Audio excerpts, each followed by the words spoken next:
All you, Roger.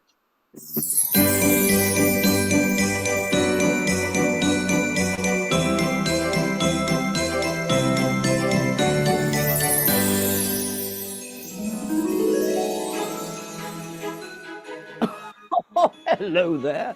Yes, of course, it's me, Santa Claus. Now, you may not believe this, but one of the questions I get asked the most is, well, not how do I do it all in one night? No, but where do I get all my things from? Yes, now, what am I talking about? Well, I'm talking about the finest things I have. My glorious gloves, all my knickknacks and trinkets and things. Yes, all the giveaways. Yes, for me to give to the children before the main event. Yes, if I see them in the streets, if they come and see me, I like to have something in my pocket I can treat them with. Yes, and there's one special place where I can find all these magical goods. And that is, of course, stuffforsanta.com. You should head there now and see what magical gifts you can find.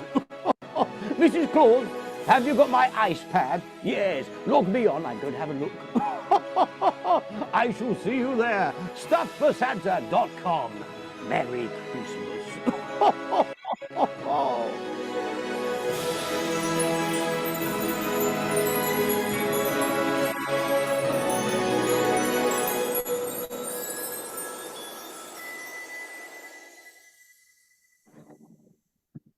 Hello, everybody, and welcome. It is Thursday, August 8th, 2024. Welcome to Santa's Magical Fellowship Group, powered by Tuesday Night Live.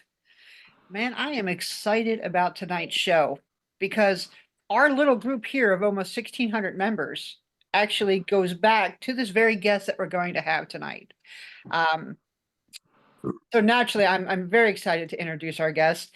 You might know him as the professor of the Santa Claus Workshop. He is my favorite Englishman. He lives in Texas with his beautiful wife, Gwen, and his two lovely boys, Tom and Wesley. But he's originally from South Shields, UK. Everyone, please give a warm welcome to Stuart Deacon Jr., my mentor, a dear, dear friend. And he's so happy. I'm happy that he's joining us tonight. Stuart, hey, buddy. Hello, Mel. Thank you for having me. Oh, I'm so glad that you're here. So, and you're down in Texas right now, you were saying, where it's wicked hot. So, good deal. It's not nearly as cold as the North Pole is this time of year. I'm very much missing the northern weather. I grew up in Idaho for much of my life because my mother is from Idaho, so I really miss the snow. It just doesn't feel like Christmas without a white Christmas, so I'm really feeling it. I know, I can imagine. I know your dad was from England and your mom was from Idaho, and now you're in Texas of all places. So, Ta-da! ta-da! Well, we're glad you're there. I know Texas is glad to have you. And man, Stuart, we go back quite a few years, don't we? We do, yes. Yeah. I'm not sure when. It's been that long. It's like, yeah, like 2020-ish. I think so. Maybe even before that. Yeah, maybe. And I know you, myself, Michael Howe, and Michael Boer originally started with one of your courses when it was the Junior Claus Workshop. So, and then we did the video programs. That's and right. learned an absolute lot from there. And did you know that you're solely responsible for this group, Stuart? You've told me something along the lines, but I guess I'm keep brushing that off. You've done amazing things on your own. I'm glad to help you know how to do some video things, but really the heart of all this comes from you, Mel, and the heart of Santa you cannot teach. That's something that you have to learn on your own. So What? I'm gonna pass that compliment right back at you. Well, you're very sweet, and I've got my upper third, so we're good. Stuart ran, and for those of you who've heard this story before, I don't think Stuart's ever heard the entire story. Am I wrong? I don't think so. The entire story was Stuart Deacon Jr. taught an amazing video course on lights, camera action, depth of focus, which I have too bright of a light on. I'm very critical of myself tonight. But it was an amazing course. It was done. It was fantastic. Well, then my dear English friend decided to say, oh, we're going to have an assessment. Well, anyone that knows Mel knows that Mel freaks out with assessments. So I called Michael Boer and Michael Howe in tears, saying, oh my gosh, I just went through this course. I'm going to fail it. I'm going to be an idiot. I can't do this. And I am like having a full-blown panic attack. Well, from that point on, Michael and Michael came together. We started sharing advice. They told me to calm down. I'm going to be fine. And I guess I was the first person to submit the test and pass, so that was good. So I worried for nothing. But that initial call out to two fellow Santas saying, "Hey, I need some help," started this snowball rolling. So with that, we had more people come in, like Jeff Willett and Roger, and we just kept gaining momentum and picked up more and more speed as we put other Santas in to share tips, to share advice, to share all sorts of things. So here we are facing 1,600 members based on that call for help that was just like a heartbeat, you know. And it's so amazing how the Claus community comes together and supports each other. Um, and I don't know what made me reach out to the two gentlemen in the beginning. Now they're my brothers, but it's been amazing. So, Stuart, I tip my hat. You are indirectly related to starting this whole group, so we appreciate you. But more often than that, more so than that, you're an amazing Santa Claus. You are a very accomplished Santa Claus. I've watched you on your original YouTube videos from way in the back. Can you tell us a little bit about how you became Santa? Yeah, I guess I've always wanted to be Santa Claus. I mean, my third grade photo, I think you posted, Mel, that was me in a Santa suit that had my mother made. It was just a jumper, like a sweatshirt with the fur. It wasn't even sewed down, so just held it closed. I was wearing white gloves and a hat that didn't match. But I always really, really liked Santa. In England, my puppy would come over, he was dressed up as Santa. So I just grew up thinking, well, Santa and I get along very, very well. And there's a knock on the door, they come on in. Hello, Santa, how are you? Great, you know. And throughout years growing up, and there's a few stories here there that I'll just I won't mention here at this time, but there came a point in my life where I kind of forgot that I wanted to be Santa. I really liked the movie The Santa Claus though, with Tim Allen and the aesthetic, and I just did an episode of North Pole Radio with Matt just a few days ago, so you can stay tuned for that if you'd like. And we talked all about how that has really impacted our lives and how nobody knows how to spell clause now. Everybody wants to throw an E on the end and it's plagued our generation. But there came a point in my life where I had a little bit of extra pocket money and I was going through a list of dreams, as one would do. I've got some money now, let me open the drawer. What haven't I? Let's dust this off. What kind of dream? And I realized I wanted to be a Santa. And in Idaho, where I was at, there wasn't anybody who was doing it professionally.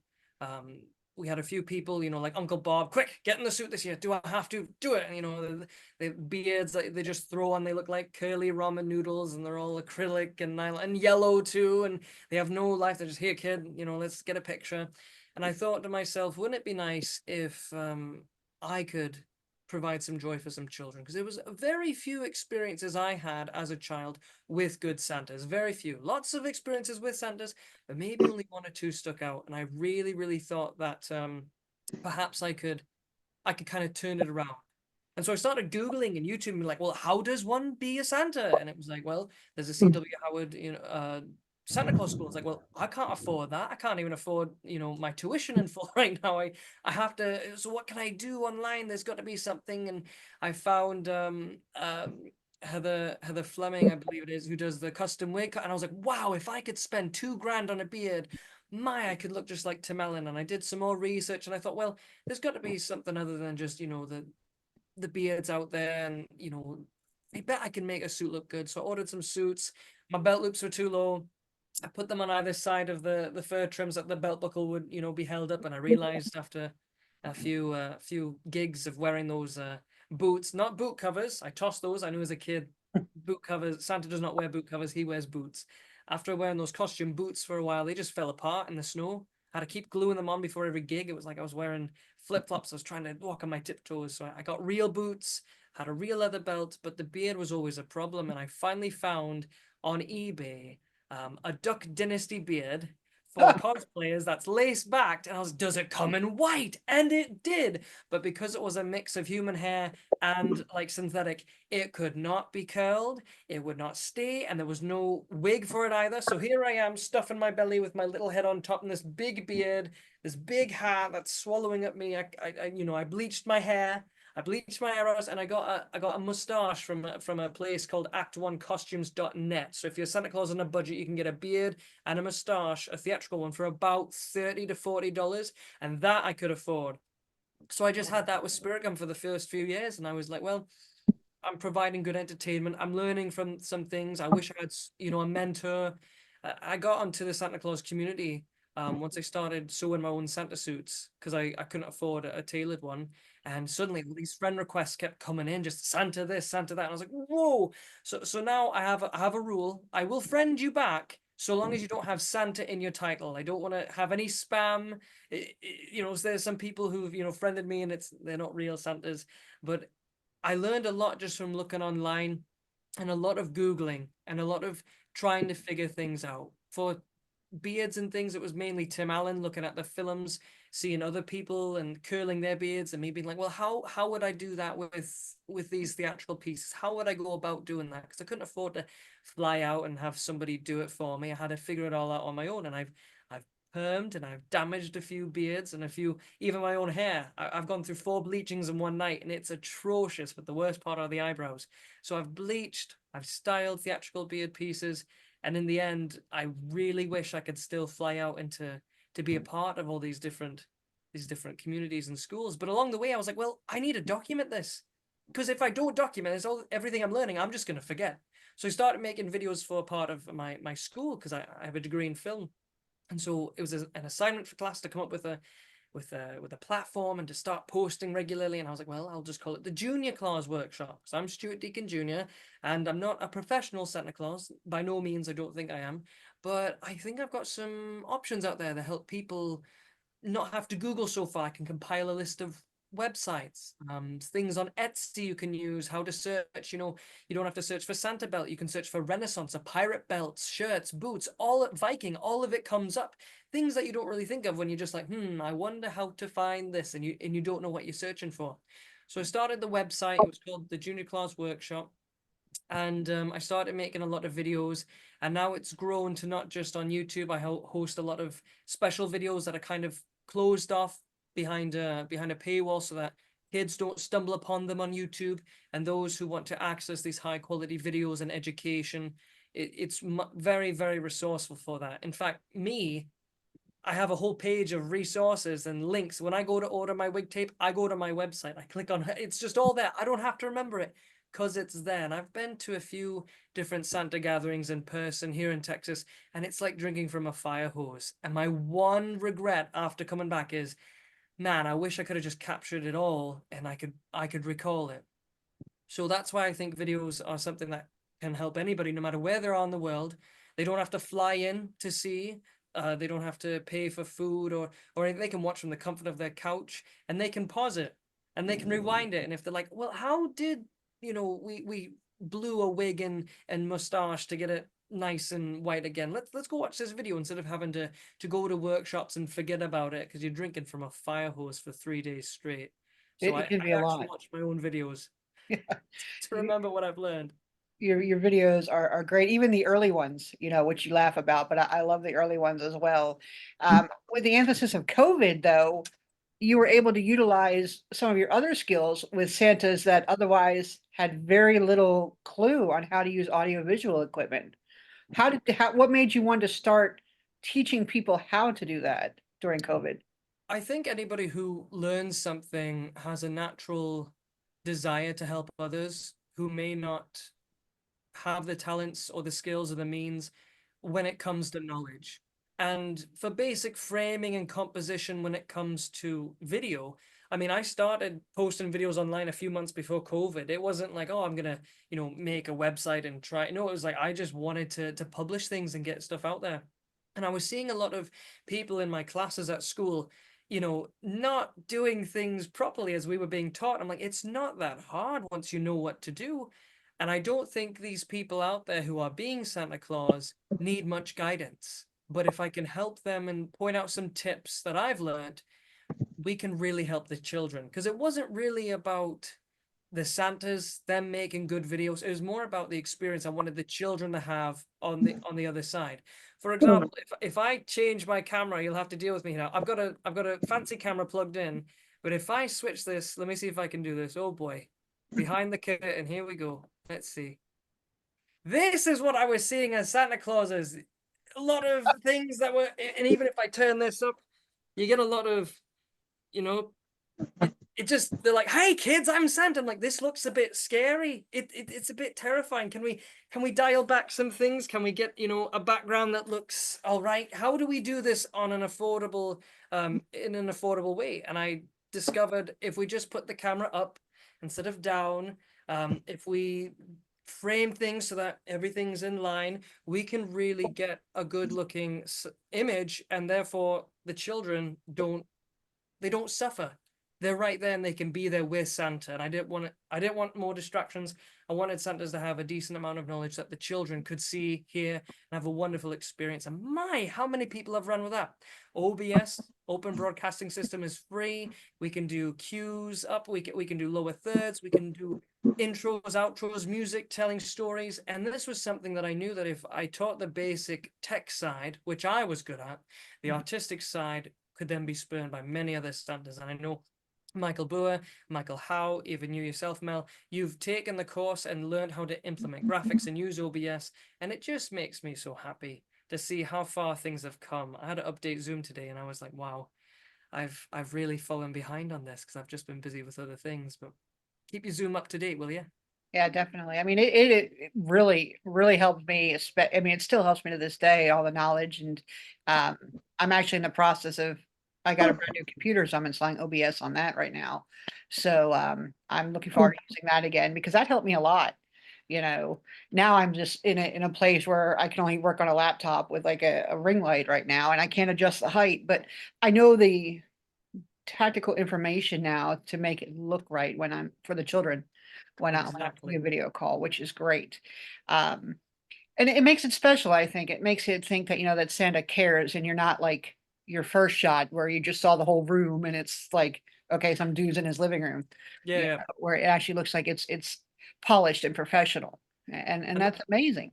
yeah, So and that's something that I wanted to. I mean, a lot of people were doing Zoom calls, and I knew there was going to be like Zoom fatigue, video call fatigue, and I wanted them just to have the tools so that they'd be aware of, oh, this doesn't have to look this way; it can actually look better. And if they wanted to, they could make it better. And if not, at least I did my job. So I can wash my hands of that.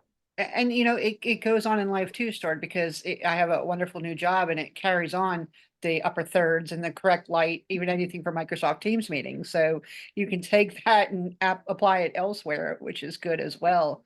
Talk to us a little bit about the Santa Claus workshop. Well, I talked a little bit about it.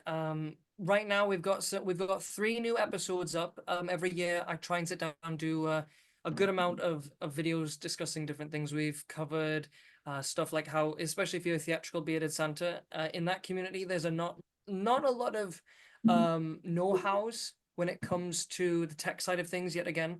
And something I had to experience and figure out was how to keep things white. We know that Santa's beard is white as the snow. Anything that's not white as the snow technically cannot be Santa's. It's a bold statement, but I try to, the bar's up here. If we get as close as we can to it, we're in a good way. And so making videos on washing and bluing and how to take care of hair that has turned yellow, how to restore that, how to use different adhesives to stick different things to your skin, what to do about the heat, how to perform, how to book things, how to send invoices through PayPal, schedule things on Google Calendar, automate things so that you don't have to work as hard as you need to. One of the things that I covered this year was how to drive around comfortably and what to take with you and how to make sure that things are all organized. It's something that I have often overlooked, but I realized it was very valuable this last year, especially in Houston, driving such long distances. There's many Santas out there who travel, and it's important that we address how to travel comfortably, and spreading that knowledge and experiences from my perspective may help somebody else take it and run with it. We did a few more episodes on how to be better in Santa character and mannerisms. We had the Santa Claus Initiative, which was a live session. Now it's going to be recorded video so you can learn how to build an appropriate character brief, how to delve into the character of Santa, how to work on the little aspects that you as a Okay, performer this is his son. are just better. And that's what we really want to do. It comes with getting more gigs, of course. If we are better looking and better acting, better sounding, the gigs will come.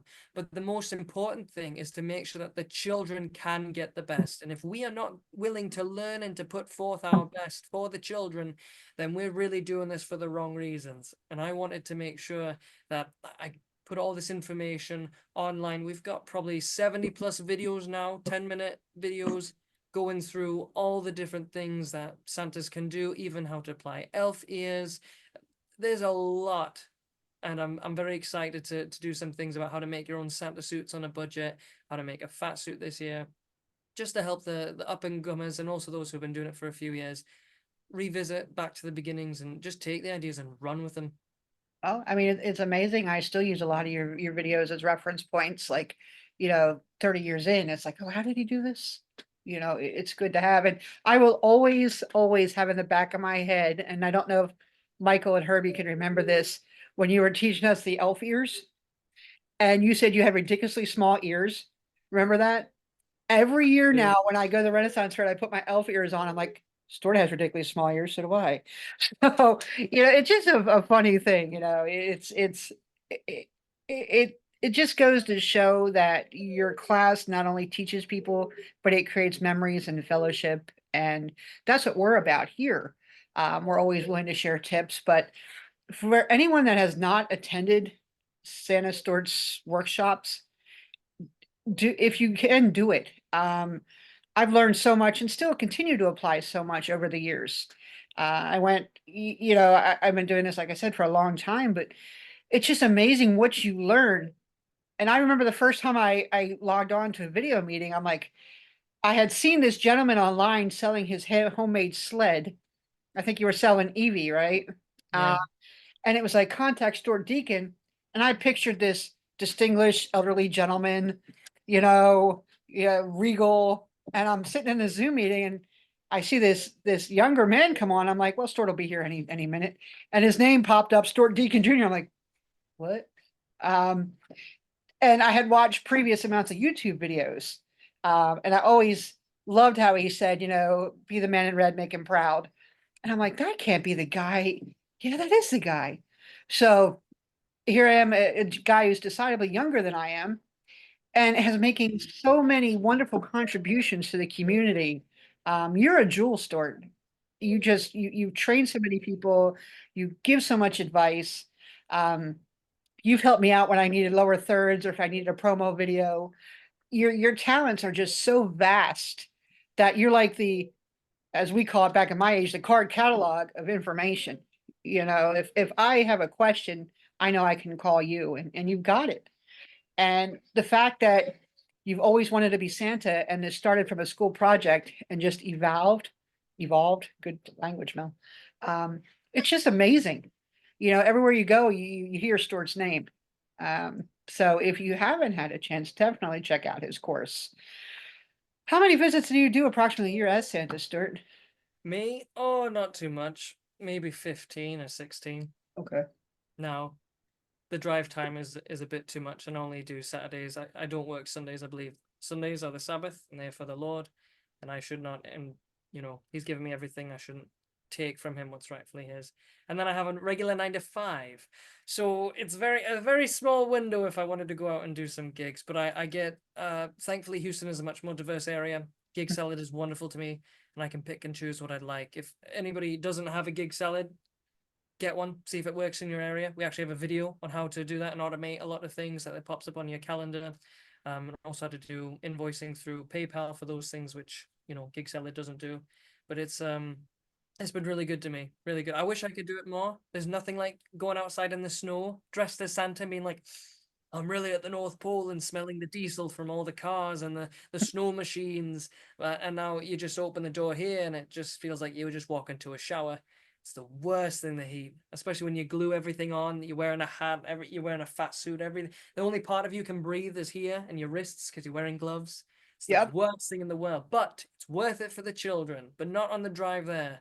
I'm always grumpy Santa driving. I'm like, oh, these kids are very good this year. I bet if not, I'm gonna be on the naughty list, but it works. And then afterwards, you ride that high with the energy from the kids. I always find I that, do. yep, I'm more focused driving to an event, and I can be grumpy Santa myself too, and, at the end, I'm like all full of joy, and then I go home and just get everything off as quick as possible and cool down. You have Uh, to be careful about that lace though, because it stretches really easily. yep, So, gotta be really oh careful. man.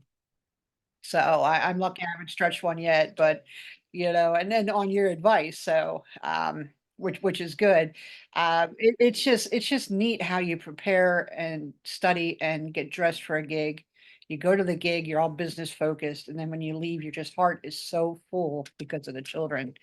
Now, I bet you up in Idaho, you had a lot colder winters up there for sure. Didn't you get a lot of snow up there, don't they? A lot of snow. I've been trying to tell my missus that eventually we need to move to Michigan because I know a lot of my friends are up there. But she says she's from Chicago and she's like, we're not going to Michigan. I'm like, but why? There's snow and it's in the north and we can turn the heat on sometime during the year. It'll be grand. But we'll see where the next few years take us. But I'd like to get back up north because it's much more manageable performing when it's colder outside than it is, at least for me, when it's hot and humid down here. Yeah, same here, same here. And Michigan welcomed me with open arms, me and Johnny with open arms. And, I know they'll welcome you and your beautiful family. So, you always have a spot up here, my friend, Thank which you. is great. You're welcome. There's so many exciting things. What I want to do really quick is I do want to actually run our trivia question, if that's okay. Um, every night when we have a guest, we run a trivia question. And the winner of that trivia question actually has their name taken and put into a drawing to win a scholarship to the North Pole's Cornerstones School this year in San Antonio, Texas.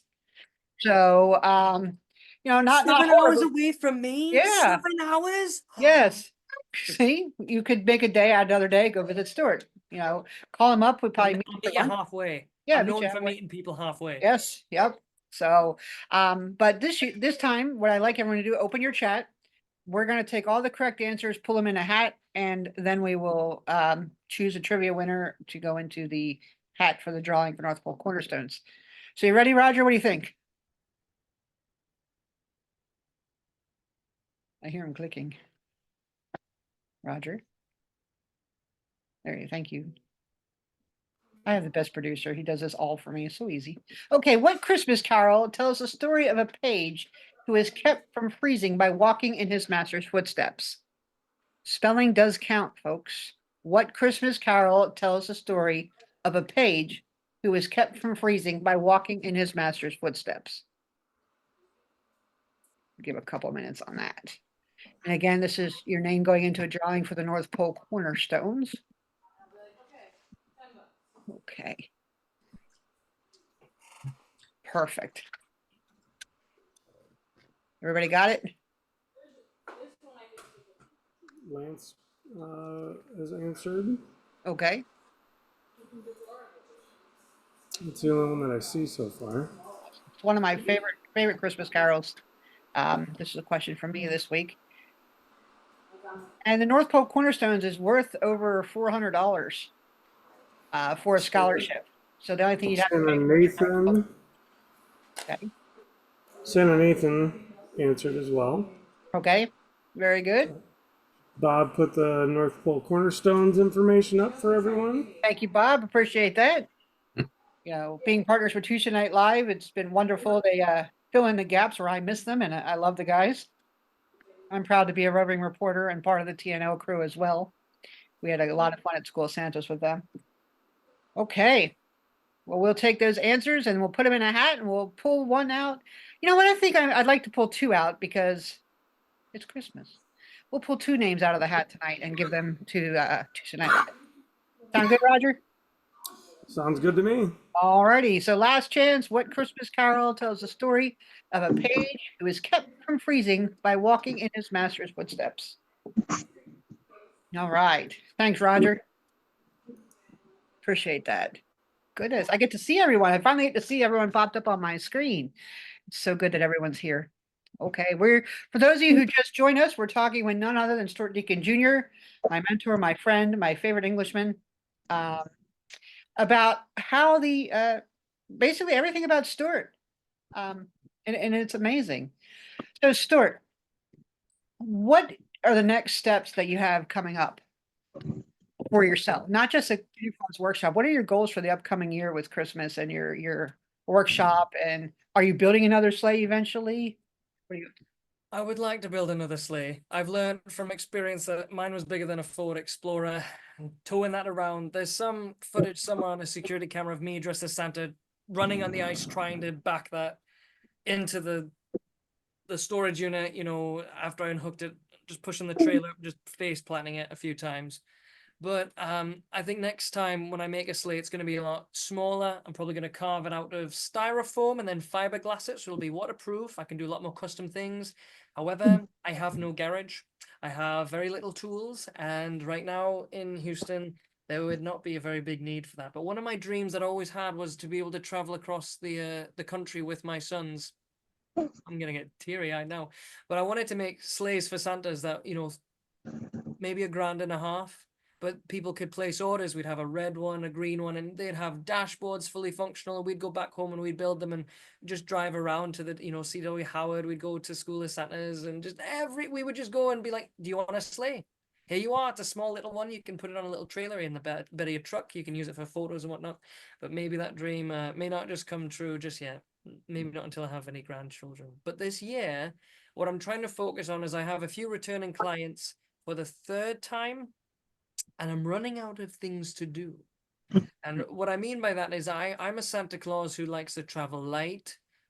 There's not a lot of things, some bring props. I don't bring too many props because there's some kid who's going to reach into the bag and be like, oh, look, it's just a moon lamp, not a magic snow globe. And, I want to make sure that I can, the clientele I have is I come in for 15 minutes, I entertain, hang around for another 15, and then I'm gone. And the kids, either have photos or the parents do this and that. I'm a very, private party, corporate event. I don't really have a lot of time to sit down and do those things, which I'd like to in the future. So right now I'm trying to figure out some other good things to do other than singing Jingle Bells, Rudolph the Red-Nosed Reindeer, telling a story off the top of my memory, bantering with people. I really love doing that, and posing with kids for photos. It's really fun if you can get the adults laughing before the kids know what's going on, and you can work both crowds. And I really wish that we had more practice throughout the year. December is such a short month, and even if you do some gigs in November, you don't really have much time to practice unless you get together with other Santas and do that sort of thing. So I'm really alone here in Texas doing my thing. I've got Bill Dendy I can hang out with every now and again, but he's 3.5 hours away. I've got some online meetings I can make it to, but I'm very much still running around with the kids and trying to organize things once the school year picks up. So I'm glad that I'm here because this is the first free Thursday I've had all year. I think it's my last one. So I'm here. In a while, yes, we're definitely glad you're here. And your kids are so cute. They're growing like weeds. They're gonna follow in their father's footsteps. It's amazing. I see the way they look at you. It is just great. I So, made them Santa Claus suits too, because they're always walking around. I want to be Santa Dan. All right, here you are. so one question, Stuart. What is your favorite type visit? Was my favorite type of visit?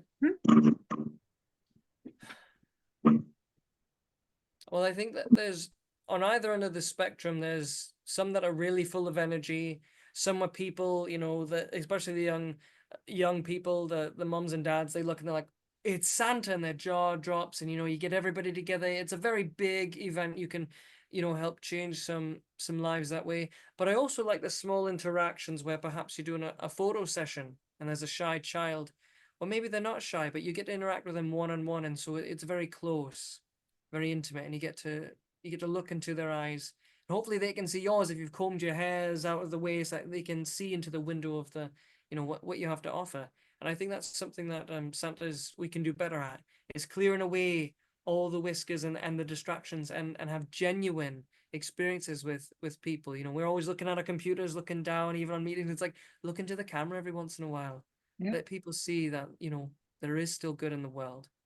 I think there's sometimes when you have big, large audiences, there is a time where that can be intimate as well. I remember doing a gig with probably about 60 to 70 people, kids. It was a neighborhood party, this massive, massive house.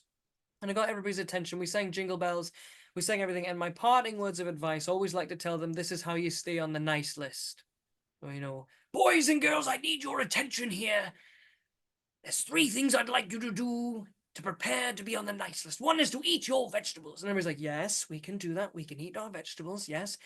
Number 2 is to brush your teeth. People are like, yes, some of us need to do that a bit more. And I'm like, yeah, mums and dads, make sure, especially in the morning, you don't want that morning breath with each other. Make sure you brush. And then the last thing, it gets less teasing. And I tell them, and I need you to be kinder to one another. I need you to listen to your mum and dad, to listen to each other. For if we understood a little bit about what the other person is going through, there'd be a lot more kindness and happiness in the world. And it's not religious. I'm a Christian, but I don't go around shoving Bible verses down people's throats. They don't pay me to be a missionary. They pay me to be Santa and to entertain. So you have to find a way to get that goodness that's universal and to introduce that to your visit. And when you do that, all the whimsicalness of Santa gets sucked out and it strikes a chord with people. If you can preach the gospel in little ways like that, through word and deed, without making it a taboo subject, people, they'll start to change and they'll see that it is different. And you'll see when I leave those, nobody pays any mind to me. I just out the door and they're like, yeah, bye Santa, thank you for coming. That feeling I just had, that's what Christmas was like when I was a kid. We'll see you next year. And that's when you know you've made a difference as a performer, because you can entertain all night long, but when you make a difference, that's when you know that you've made the man at the North Pole proud. I like to live my life in such a way, especially when portraying Santa, well, only when I'm, thinking about Santa in the North Pole, that if I was representing Santa Claus, would he sign off on how I'm doing it? Would my beard be white enough? Would my countenance be jolly enough? Would the work I put forth in keeping my suit clean and smelling nice and polishing my boots and styling my beard and making it look good for every gig, would that be enough for him? And Santa is lovely. He loves us all very much, but it needs to be up to a certain standard. And that's how I give back to Santa, because he gave back so much to me. If I can give back to him, then I know that I can make him proud. And that's how I follow Santa. And I think that's beautiful. That whenever you say that, it resonates deeply in my heart. Because if you touch a soul with kindness and love, you're sharing much more than just the commercialism of Christmas. You're touching that person. And in a way, I mean, like I'm a Christian person too, as most people know. I'm a chaplain. You are sharing that message, and without like shoving Bible verses down people's throats, but you're connecting on a level that throughout the year, a lot of people don't connect at. And that's what's important. I think those connections make those timeless Christmas memories that's going to sit in the back of that file cabinet. And years down the road, that memory is going to come out of you as Santa touching their heart at a visit. And that's what makes a man in red proud. It's doing it justice. Some people do this for a living and they're very regimented and, you can tell they're an actor, for lack of a better word. But when you feel it in your heart, like Stuart does, and many of us here do, it's a different type persona. It's a different way of portrayal because you're actually embodying the spirit of Santa Claus. You're not just throwing on a suit and being like, ho, ho, ho. You're just not. You're connecting heart to heart. And I can see in your eyes the passion, like from the first day I met you, you embody this character. You embody Santa Claus. You make the man in red proud. I do want to ask you one question. I don't want to put you on the spot because eventually I want to open this up for questions and answers because your head is like Dewey Decimal Santa Claus system. What is your favorite visit? Can you share with us your favorite Christmas visit ever, if you would like to? As a child or as a Santa? As a Santa, or you could do as a child as well, whatever you would like. There was one time, my first year as Santa Claus, I was going around and we just did it for, hey, reimburse us for gas. We got taken advantage of by a lot of people. We were kept in a parking lot for well over an hour on one gig and people were throwing snowballs at us. And it was like, we just wanted to perform and get out with them. And I remember one time I went to it must have been around the same, I just worked a whole night shift and I went to a preschool and my mustache came off and I had so much faith in the glue that I didn't bring any. So we went and got a glue stick in between classes and hurriedly put it on and stuck it on and made it through. And that night, with all the mishaps from the glue, you know, one of the excuses is, oh, Santa has to go and he has to feed the reindeer. And then they're like, show us the reindeer. And it's like, oh, so we had to come up with a different excuse. But that night, my mustache was falling off again, and we were at a church event, so I left. And they said to my Mrs. Claus, a boy came up and looked at her, and he looked at me walking off. And as recounted by her, he said, yeah, you guys are the real ones, and just walked off. And I think it was, I mean, I didn't look the best, but I had put in the effort. And I think when you put in the effort, you can certainly make a difference. And I've been at the side of a bed of some, you know, a boy who cannot move, who cannot sit up on his own. I have been and done gigs in places where I would not be comfortable being as me. I have said and done things that I would not be comfortable doing without the red suit and without the beard and acting in the name of charity and of Santa. But of all the gigs that I've ever done, there's not one that really stands out to me as being special, because I'm always looking forward to the next year to see what there is. Because if I had learned everything that there was to be a Santa, and if I'd done everything there was to being a Santa, I wouldn't still be doing it. I think we all are kind of chasing that high, as you said earlier, Mel. We're always chasing that. To do good, it's addictive.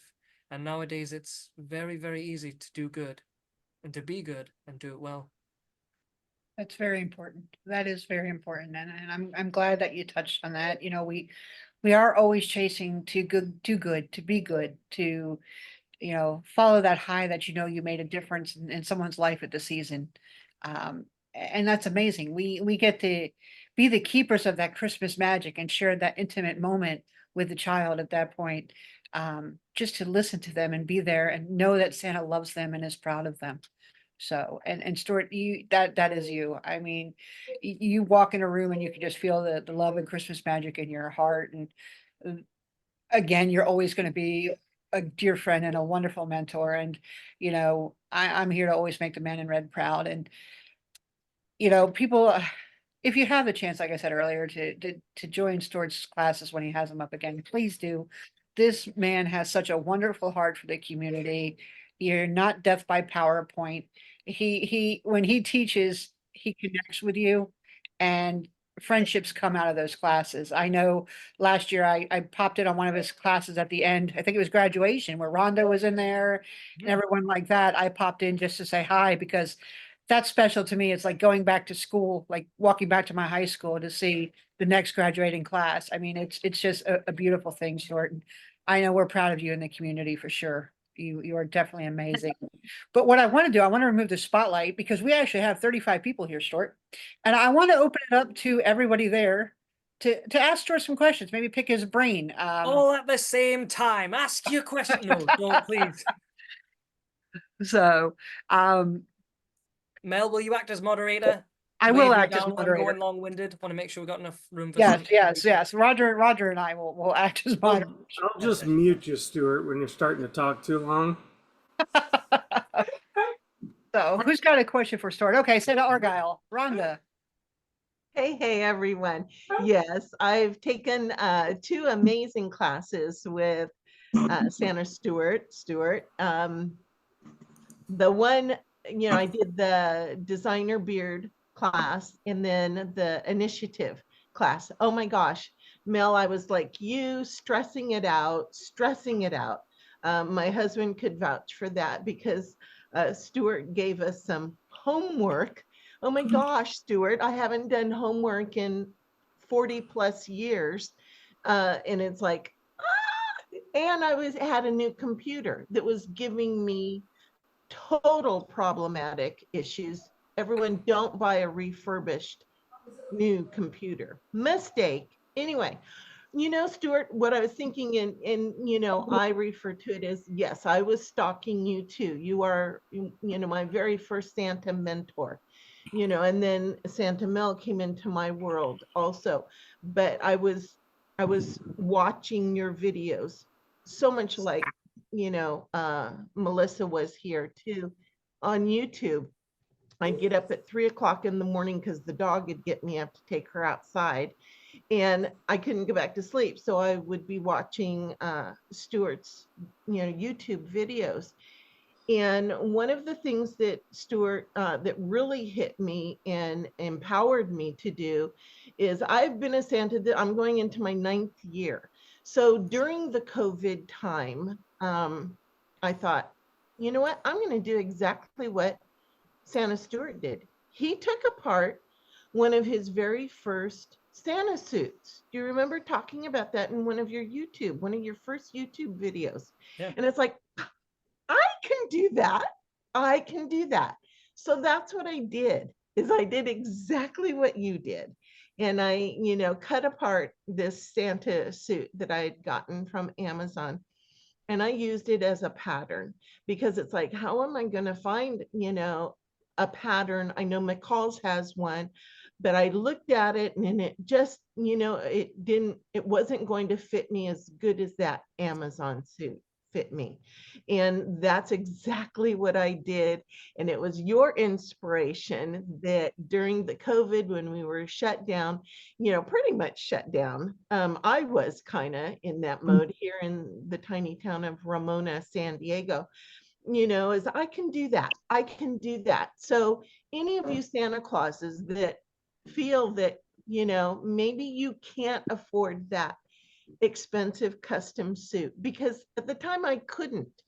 I'm able to now, because I've last year I've had enough of the Santa events to where I could, stash some of that money to get that custom made suit, but I couldn't at the time. And we kind of have to take stepping stones.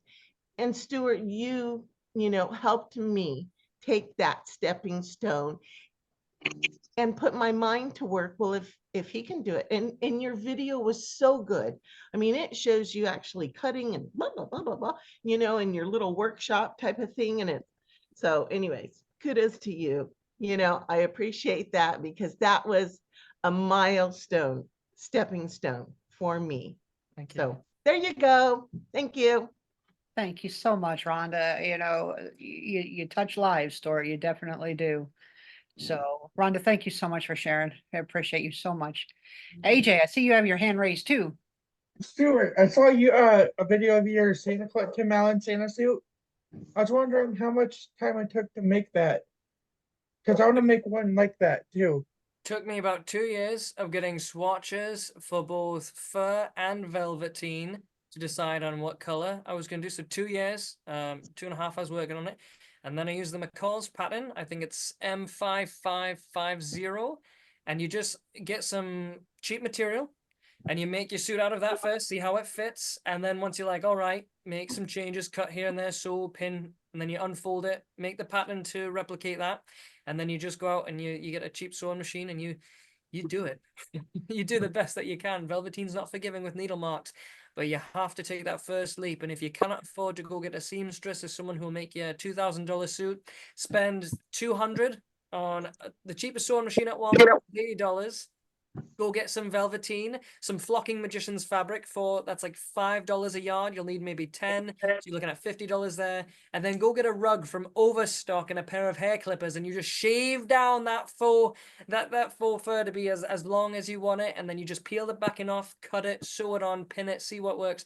But you will not know how to make a good or decent Santa suit until you start making one. And even then, the people won't know if it's falling apart if you've got a glue gun and it's just getting you through the first few seasons till you save up to go and get better stuff. If it looks good in the pictures, it'll be forgiven. So just make sure you pay attention to what it looks like in the pictures and in the mirror, especially when you sit down. You'll be fine. Thank you so much. That is great advice. Thank you, Stuart. Good question, AJ. Okay, Ken Kringle, I see you have your hand up. How are you doing, my friend? All right. I just sit here in the leather shop listening and knocking out a few things here. Excited to see you on here, Stuart. I also do some video editing. I have a YouTube channel that I haven't posted to in a while that's not Santa related. It's more for my chestnut type business and stuff. And so I've got, we do our own photography. And so I've got like all the backdrops, green screens, and studio lights and all that type of thing. And I have my own sleigh. And so I was watching a YouTube video where they had a flight simulator, and on that flight simulator, you could pick Santa Claus and his reindeer. And it went over some really neat terrain around the world. Except the Santa Claus looked like the plastic Santa Claus and Tim Allen Santa Claus too. And so I had this wild idea that I could use my sleigh and my green screen, and if I could like superimpose that on a flight simulator, but that's not been easy. So, uh, and mind you, I do all my video editing on Cyberlink, so I'm not I'm not at your level. Uh, but if I wanted to get some background flight footage that I could green screen myself and my sleigh on, what would you kind of recommend? Are there some good sources that you're comfortable recommending? There's a lot of good stock photos and stock video sites. You can just, Google stock footage. I actually tried to do the same thing a few years ago. I wish, Mel, can you go find my YouTube channel of Santa Stuart and post that link down here? There's a video where we did a chimney drop. It's a quick promo, I think, Mel, about 90 seconds. But we also have Santa in the sleigh. And what I ended up doing was I had to make the background myself. I actually got something called Trap Code Particular, and it generated a field of clouds. It was really labor intensive, but because of that, I was able to put in the moon and the stars, just pictures, but I was able to control the angle, because that's the hardest thing. If you can't match the angle of the footage, if you can't control that, then it won't work. It won't sell.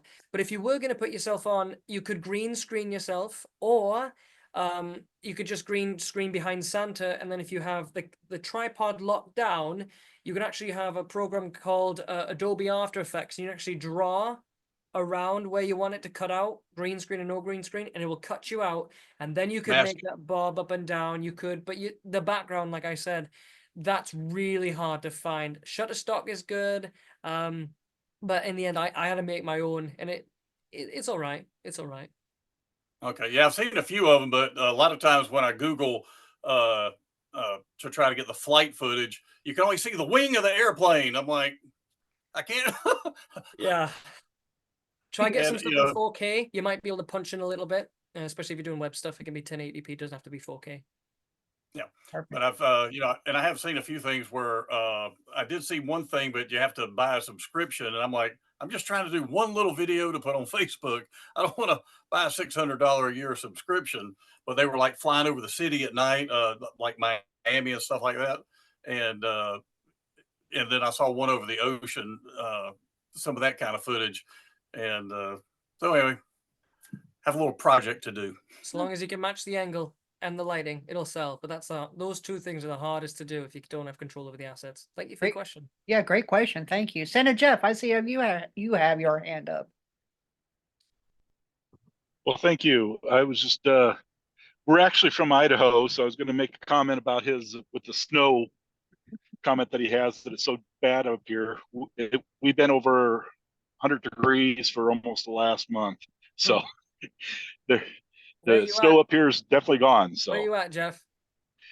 Just right outside of Boise in a town called Meridian. Meridian, 6 miles east of Boise. I grew up there for a while. Awful weather. You need to come over to the southeastern side. That's where we actually have a rain shadow, so you can have better weather over there.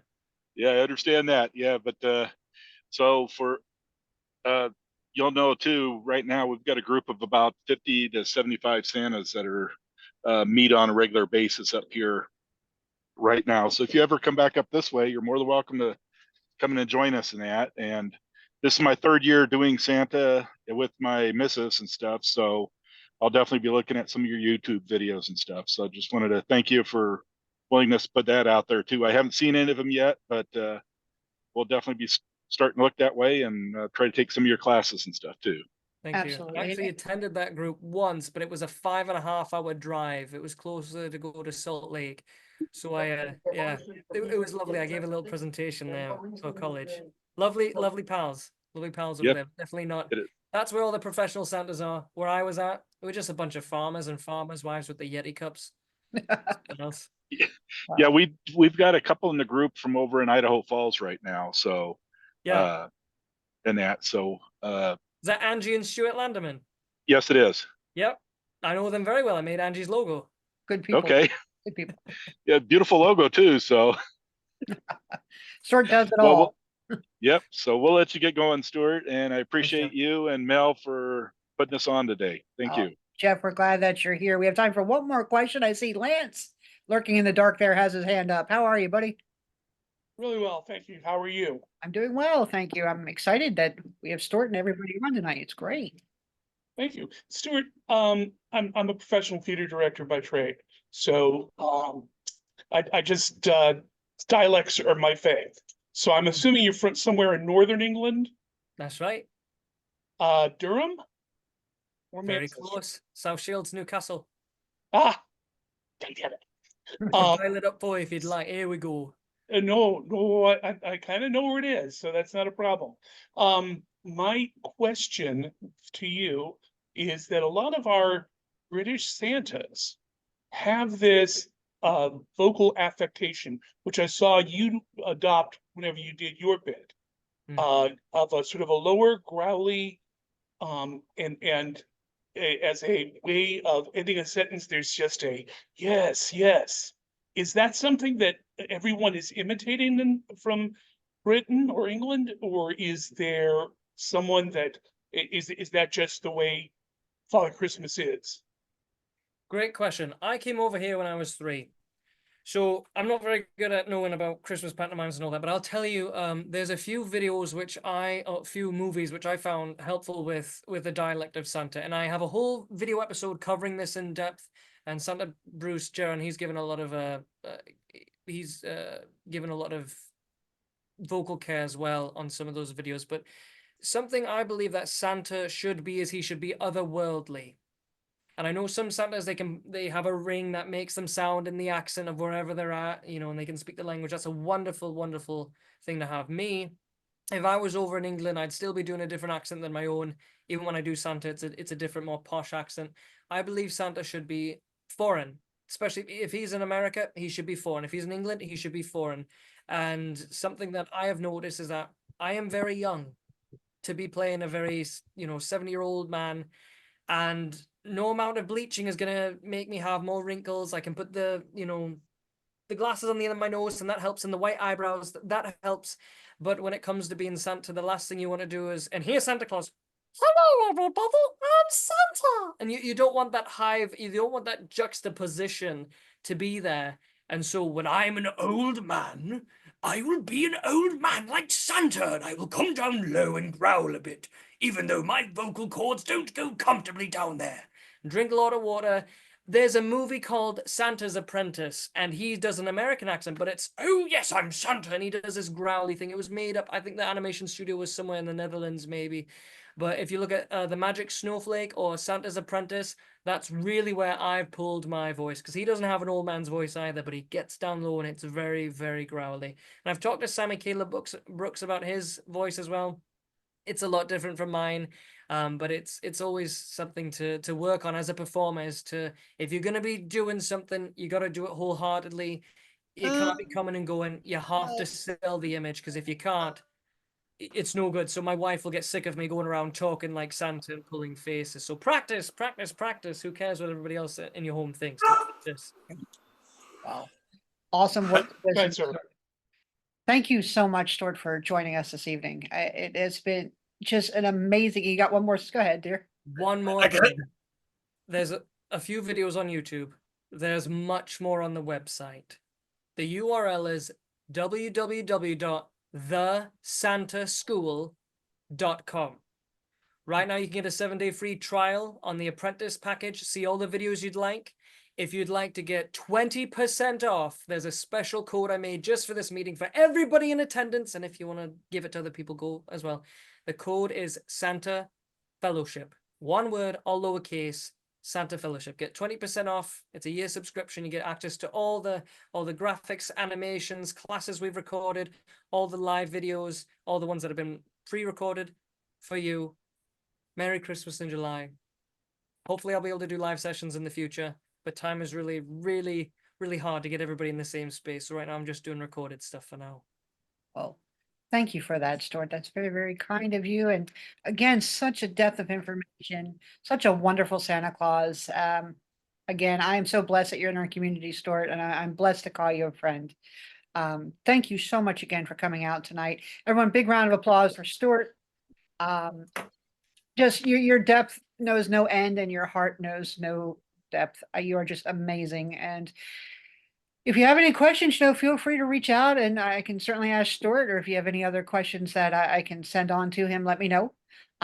Or just Facebook Messenger me, so long as your name Okay. is Santa Claus or Santa Kringle or what. If it's your actual name, send me a message. I go through them weekly. Yeah. So Yeah, if you like send like for example, if I send Melissa Lynn Rickard, it's fine, but if it's a Santa Mel, there's so many weird fake Santas out there that I don't even friend you until I know you. So I completely understand why, Stuart.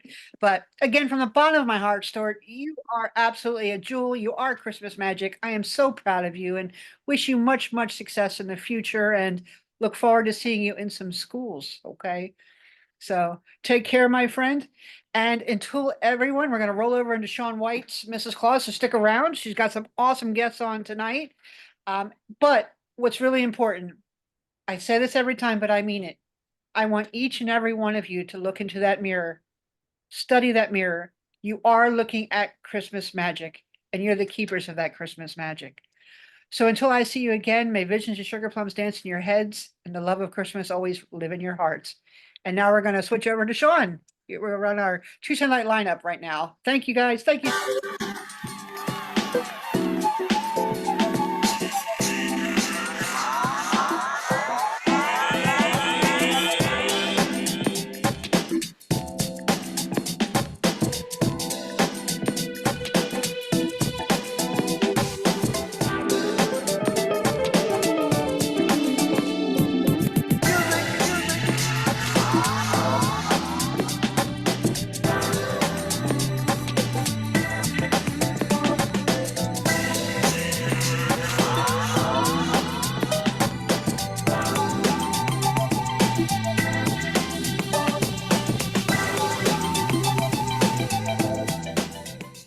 We're gonna have some good times with good friends, making good memories.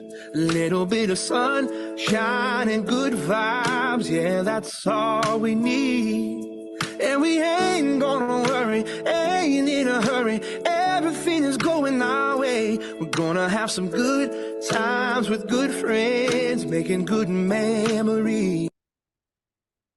Awesome, Shawn. Welcome. Thank you, Mel. What a great show you just had. Thank you for everything you do. Oh, it's my pleasure, dear.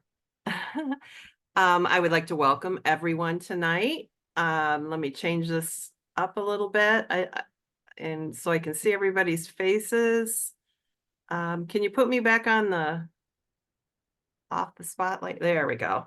I like to look at everyone. Hello, everyone. Looks like we've got quite a few people on here. This is so awesome. I hear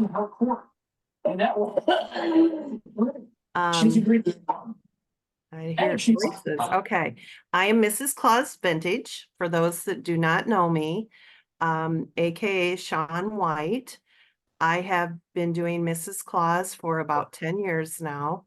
I've been on stage for about 10 years before that, in theater, and kind of have a background in public speaking and education, and that is what has led me into tonight's topic, because I feel it is so important for all of us.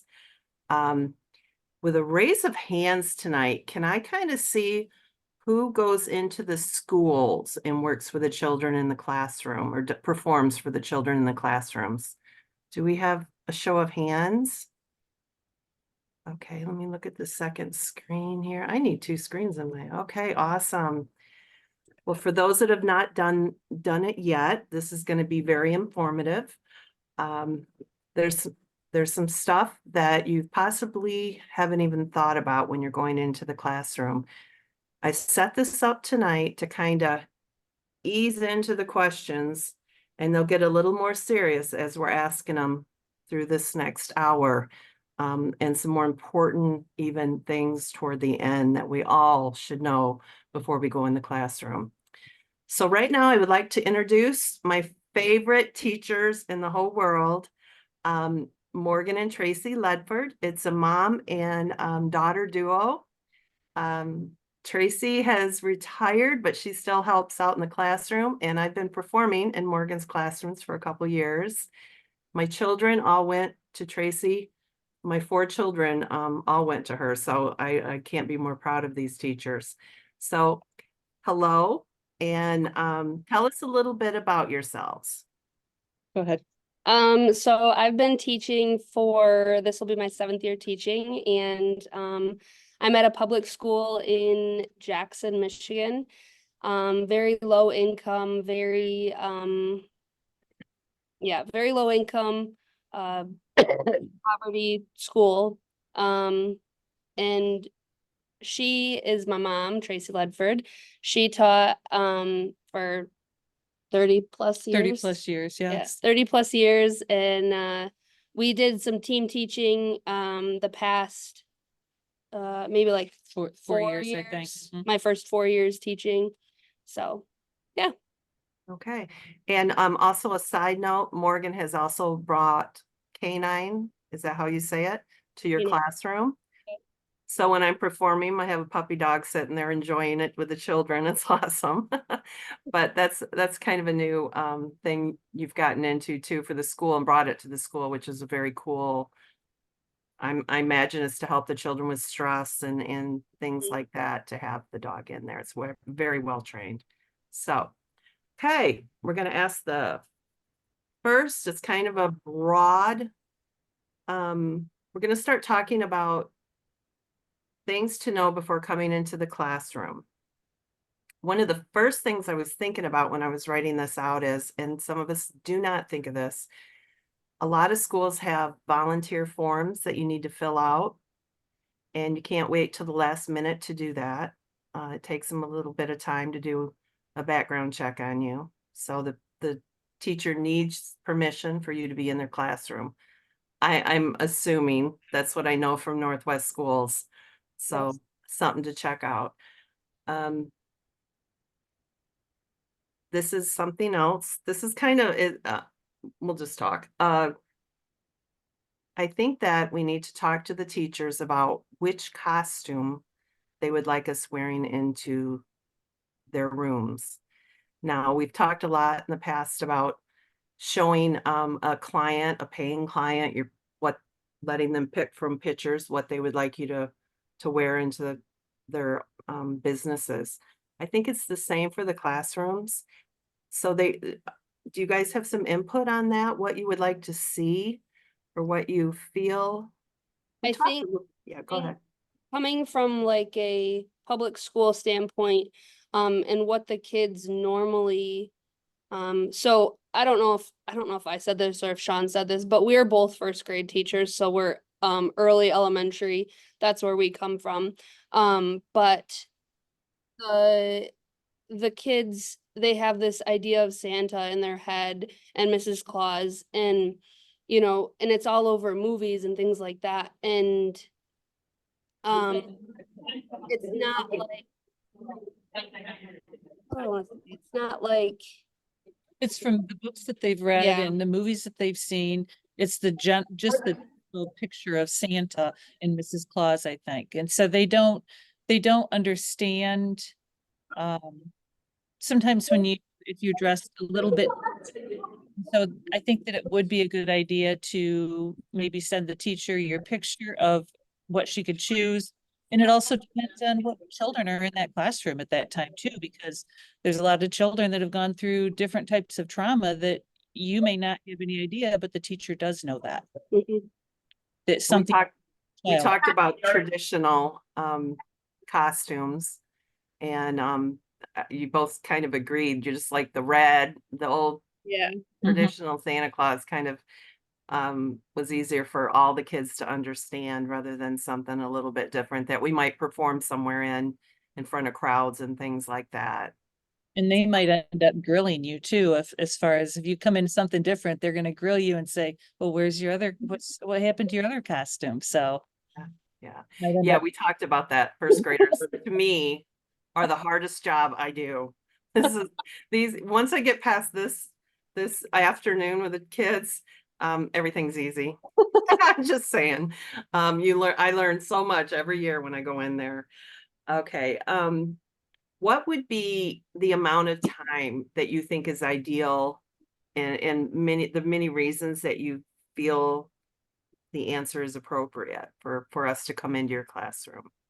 I think it depends on, I think that's something that probably should be talked about with wherever you're going first, with that teacher or administrator or whoever. But for example, Sean, when you come into my classroom, it's usually like anywhere from like a half an hour to an hour max, maybe. We've done different things of Sean brought in was it a scrapbook that you called it? I don't remember what you called it. Yeah, the scrapbook, the Yeah. magical scrapbook. The kids just loved it and they ate it up. And then finding a book that might be appropriate for that grade level or a couple pages from a book, but not just knowing that for example, first graders, they are 7 years old, so they have an attention span of 7 minutes, about as long as they are old. That's interesting. Yeah. So I mean, singing a song or whatever, and then going back to, reading a story or something like that, just to keep it moving, because otherwise you're gonna lose their attention. Right. Don't expect them to sit there the whole time. They need to break it up with different things, because you will lose them and then it'll be a disaster.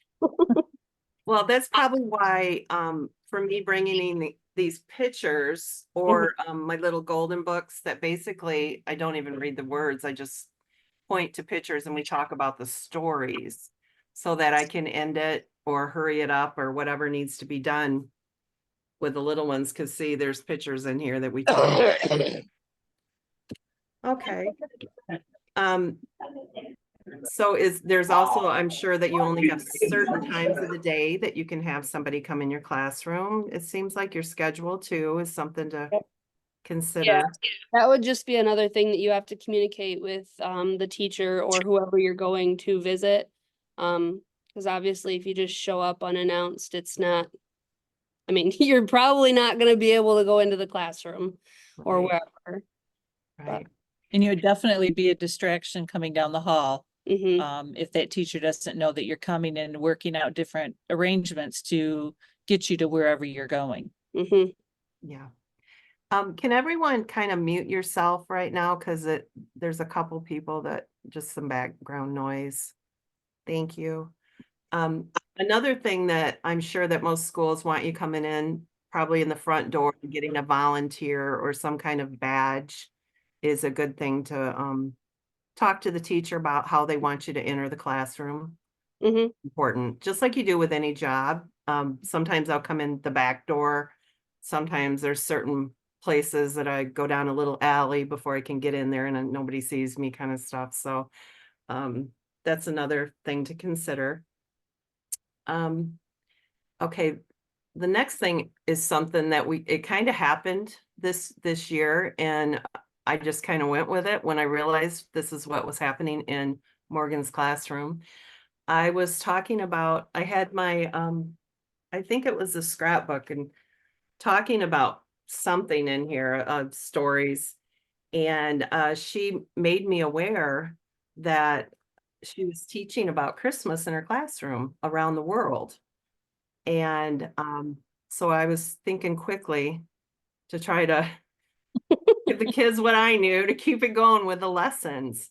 Yes. So this is and it felt really good to be able to help piggyback with what she was doing. And I was there in character, able to help teach what I know with the kids. So I think that is important. And every time I ever do this the rest of my life, I will ask the teachers, is there something that you're doing in the classroom that I should be aware of? So would you guys like to add to that? Because we did talk about that a little. Yeah, we had talked about knowing, like, there is 10 different first grade classrooms in this building, a total of 35 classrooms in the whole entire building. So there's a lot of kids in this building, and all the teachers don't do everything the same. So I think we were one of the only teachers that did Christmas around the world. So if Shawn were to go into another classroom, they wouldn't have known about Christmas around the world. But you know, if that's something that you guys want to touch on or something like that, maybe finding, you know, a video or something that you can send to the teacher and say, hey, could you show this, you know, 3-minute video before we come? It might be really beneficial. So then you can piggyback off of it at your visit.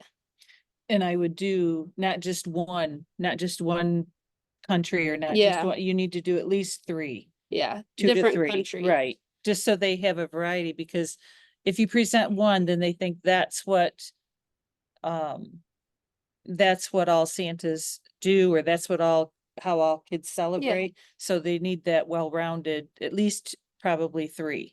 And there's really some cute short videos that are displaying each of the countries. Yeah. And again, we're talking about elementary here, you know, first, second graders, things like that. So it'll be different if, you know, you're going to like a middle school or something like that.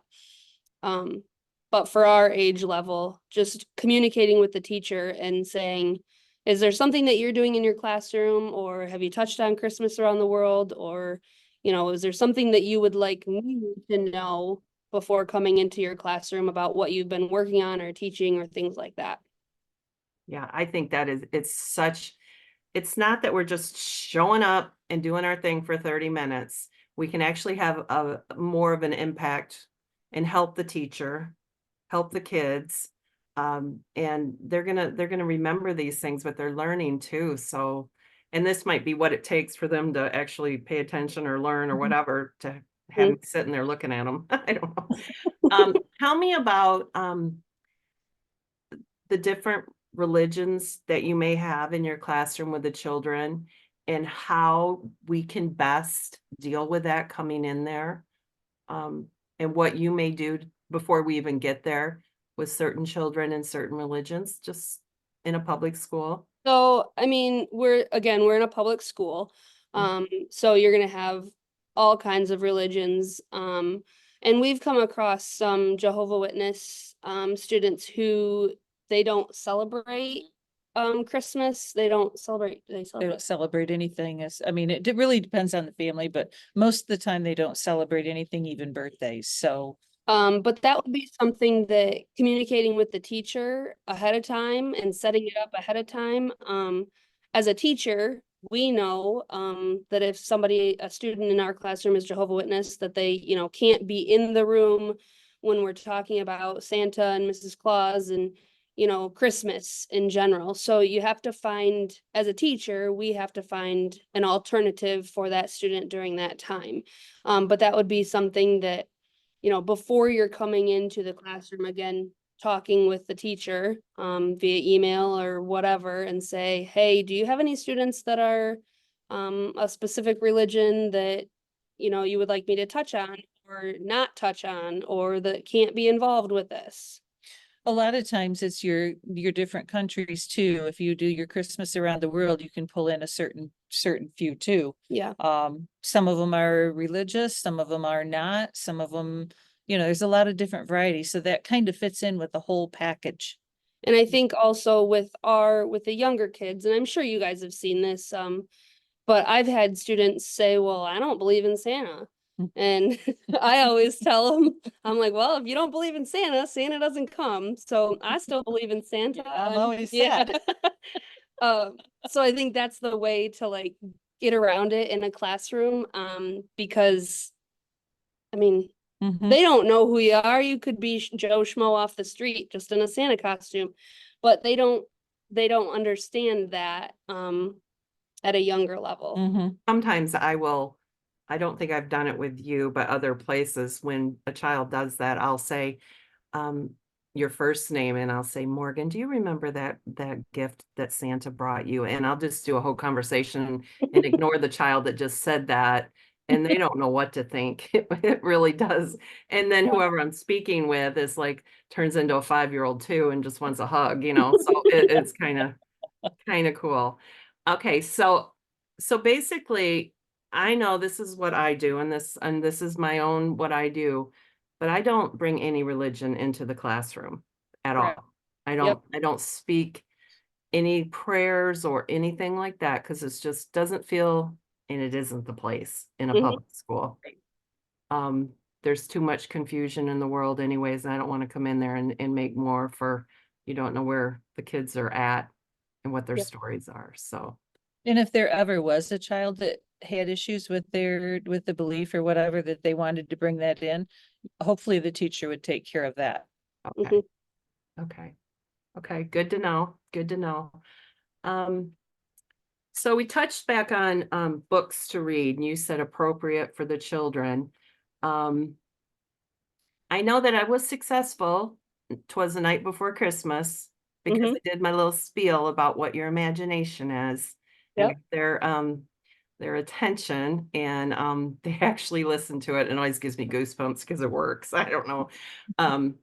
But yeah, there's probably a lot of I can't imagine doing much more than that and doing that spiel before it in a classroom, because I think that their attention span for this age anyways would be Yeah. I think that your "'Twas the Night Before Christmas," that book was very appropriate for our age level, and you didn't read it all either. It was very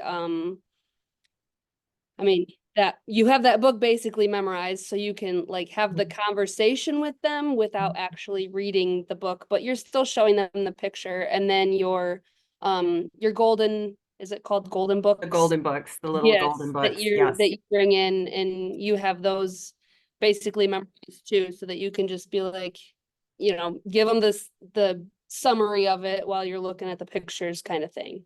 Yep.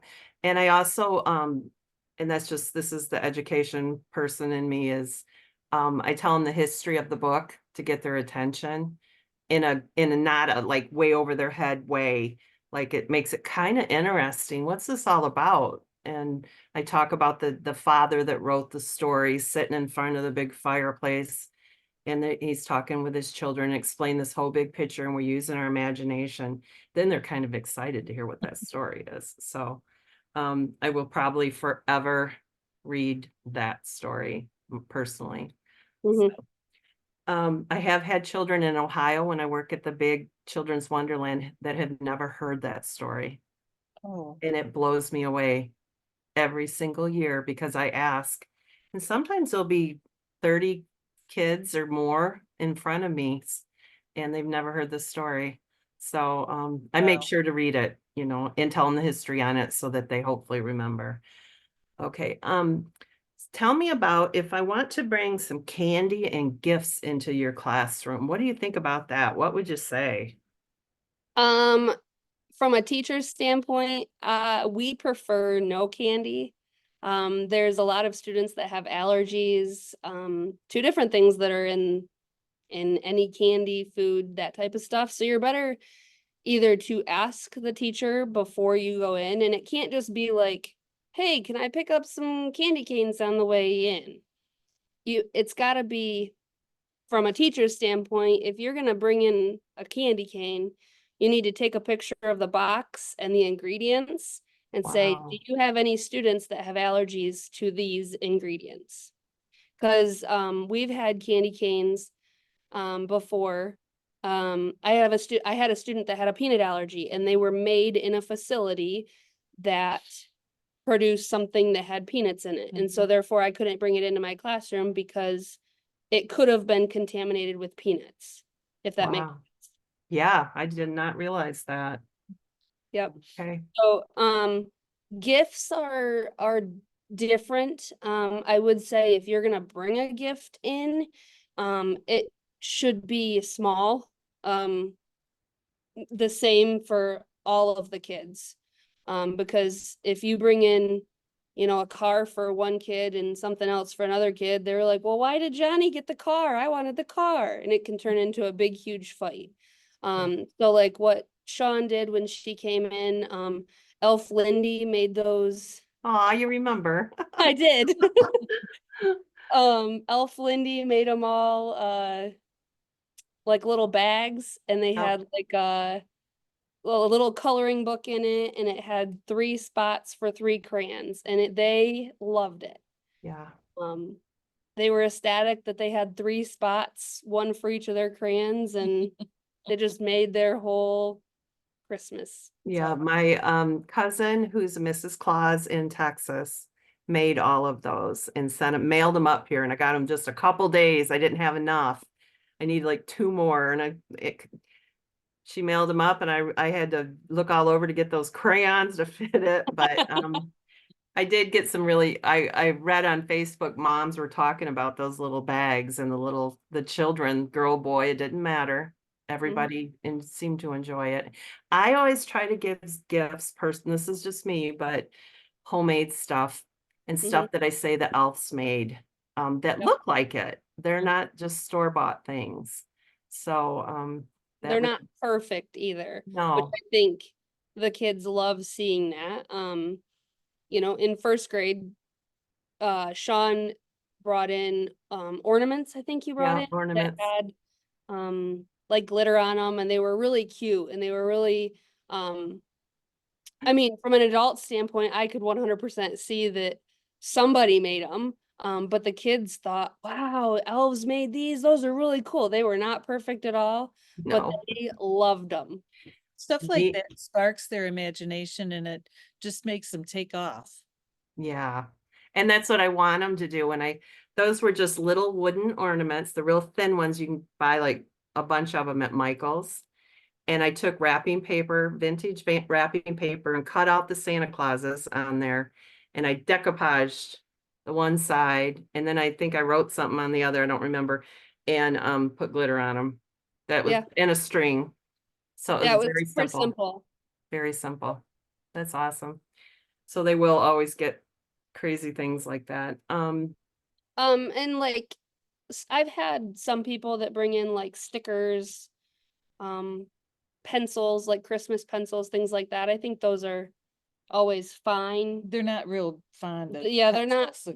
They get a lot of pencils. But like stickers, I mean, for elementary kids, they still go bonkers for stickers. So you'd be pretty safe with stickers and some Not so much homemade tattoos. No, don't do tattoos.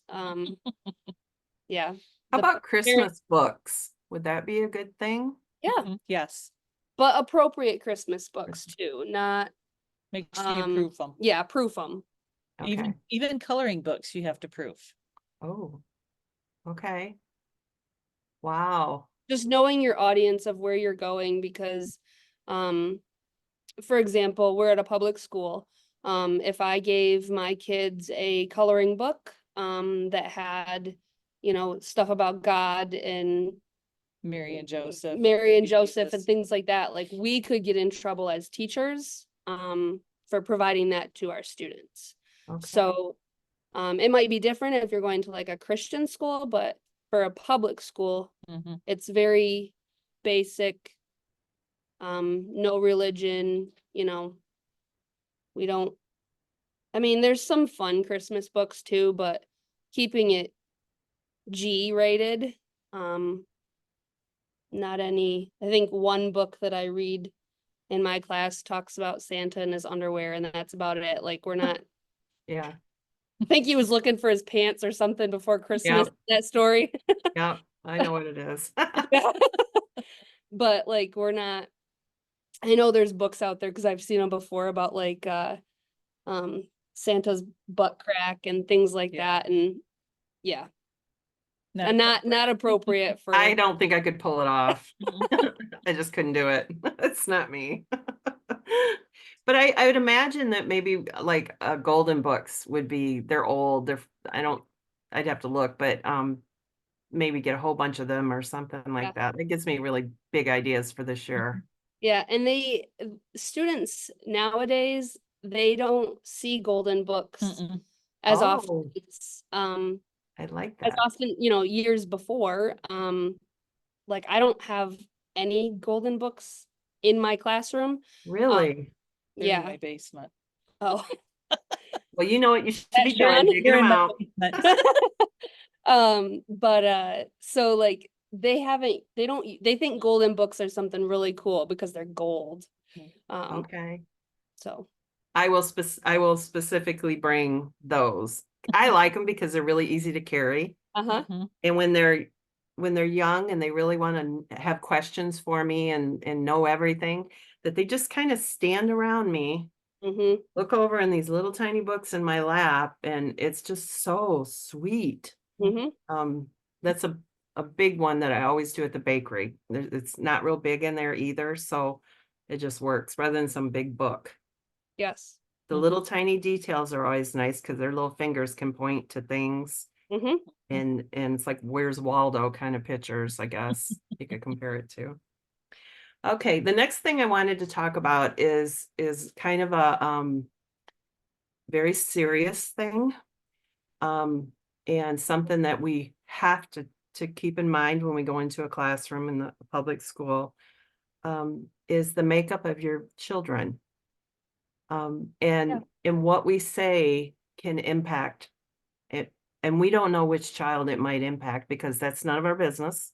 We come in there, but just a heads up, maybe to know that, or just to go ahead. And I always just kind of think there's somebody in here that's maybe a foster child or has had a really hard life, or so I'm going to be really careful with what I say Santa's going to be doing for them.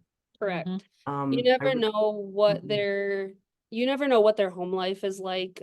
We as teachers have a general idea of what their home life is like. However, you could have foster students, foster children that are in the classroom, and this came up this past year before Sean came to my classroom. I had a foster student in my class, and this student was in foster care that year. And she came up to me and asked me, well, why didn't Santa come when I was at my other house, but Santa comes at my foster house? And I was like, well, I don't know. That's a really good question. Like, I don't know how to answer that question. So just thinking about like when you're in a classroom, not promising things to these kids that you might not, they might not come true for them, but just knowing for first graders and for elementary students, I think the biggest thing for them is they need to know that like you love them and you care about them.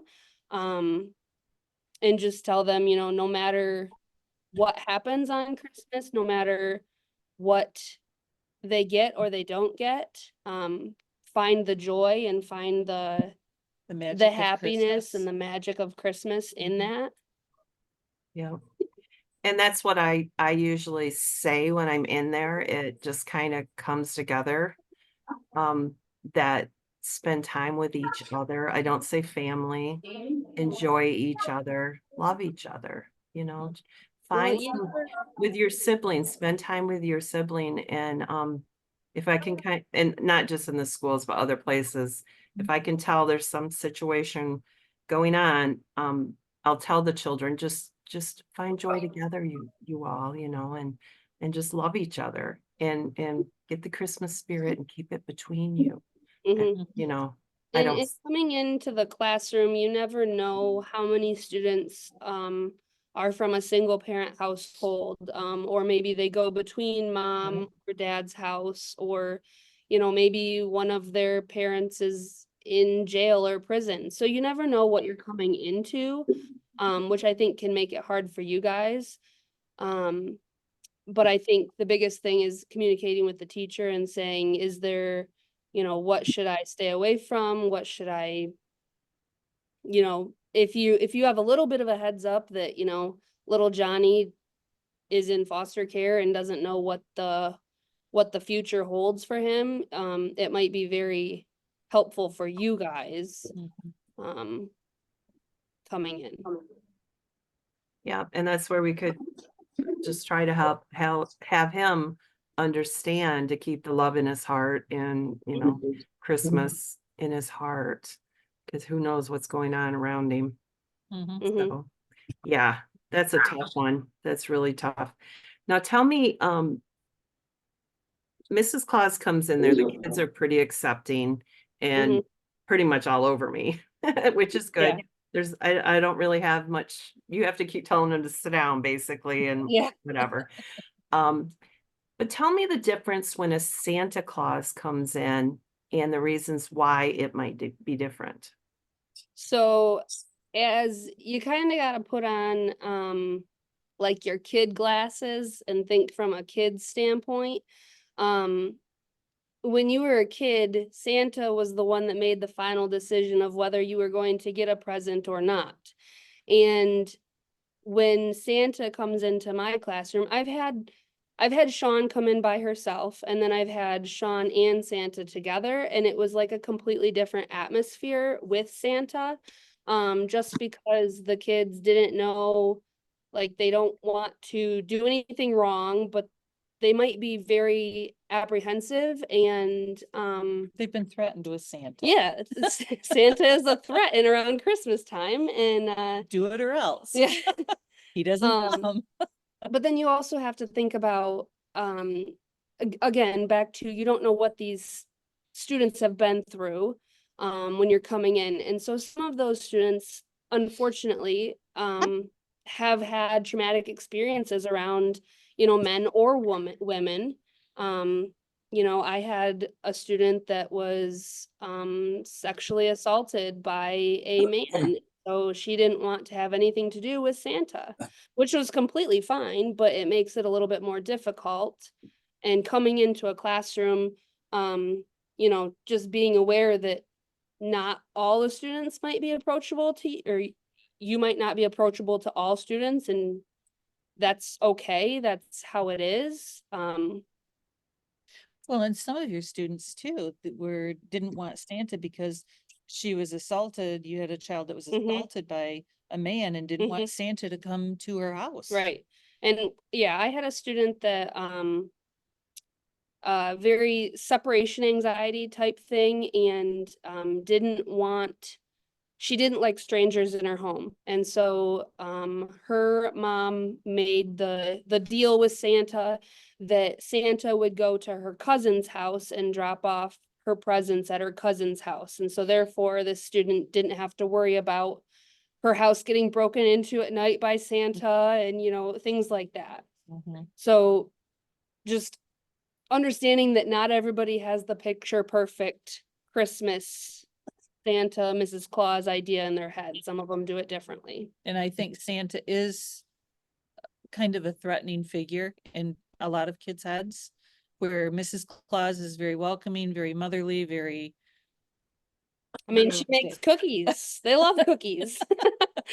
I mean, Mrs. Claus is the mother to like all the elves, and so I think that's what they think in their head. She doesn't seem as threatening as Santa Correct. does. Yeah. Well, I think that can carry over to Santa's, because we talk a lot about 2-year-olds and 3-year-olds screaming and not wanting to come near you. And a lot of that's child development and a lot of things going on with that age. But we don't talk about the kids that have been abused by a man or a woman or whatever. And maybe that's why they don't want to come up and sit on your lap either or come near you, even though nobody, the parent, who knows what's going on with that child. So that's just something I think that's really kind of eyes open. Think about that. I mean, there's so much that could be going on with children that we do not know about. Something else that I was thinking too is that when I was a kid, I would always, Santa would pull you up on his lap and you'd sit on his lap. Well, a lot of kids you can't do that with now, because that is a trigger for something that has been done to them. And so you got to be super careful not to, the lap is something that probably shouldn't happen. Probably standing beside, or the lap is not a good thing for some kids. A lot of people now do, there'll be stools or armchairs to sit on or next to them, or bigger couches so that they can just sit next to them. I've seen that a lot. I think luckily we are kind of getting away from that. That's good. From everything that I see the Santas talking about. I don't really like them on my lap either. But you know, they do jump up there. Luckily I have an apron, and I usually wear certain aprons when I know I'm going to have a lot of them, and who knows. But I know think this those is, little ones have been either. I know. Oh goodness. And then when they want to scuff their feet as they're getting up, and I can just see marks, look, you know, on my beautiful hand embroidered apron, you know. Oh my goodness. And parents are just like, whatever, see you later, thanks, you know. Oh, nice, you know. But hey, what do you say?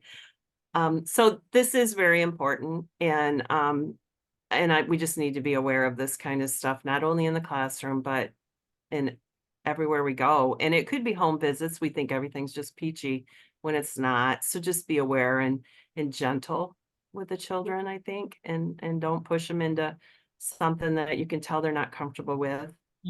Another thing, and this is kind of on a side note, because something I've seen lately is Santa's kind of teasing teenagers, and like, come on, you want to sit on my lap, or like weird things. And teenagers are not going to want to do that. I've had 4 teenagers, and that's a whole other ball game that you really need to think about the mindset and where that child's at also, because they're not going to want to be like a little kid would be. So that's just a note, because I've seen that lately, and it was kind of uncomfortable for me because being around teenagers. So okay, let's see. I think this just came to mind. Sorry, Sean. No, go ahead. I think the biggest thing with going into an elementary school is, I know when I started teaching, I wanted to have all the answers, and I wanted everything to go just perfectly, exactly by the book. And going into a classroom, that's not how it's going to go. So just being able to like fly by the seat of your pants, and you know, Flow. knowing from, communicating with the teacher. So one year I had Sean come into my classroom, and she's like, is there something that you need me to know? And I was like, well, one of my kids touched one of my elves in my classroom, and the other elf had to fly him back to the North Pole. So like giving her a little bit of background on, hey, we went through this. I think we're all good with it, but if you want to talk about it, that'd be great. But it's not always going to go as planned. You're not going to have all of the answers, because literally first graders and elementary school kids will grill you until they are cool with the answer that you've given. That is a fact, Jack. Yeah, I had to save Christmas by restoring the magic in that elf before I left the classroom, because I think it was a sub, had touched the elf in front of all the children in the classroom, and they were horrified that they were doomed. So I'm so glad you gave me the heads up on that, because that was the most important thing to these children. Yes. I think we have a question. Judy.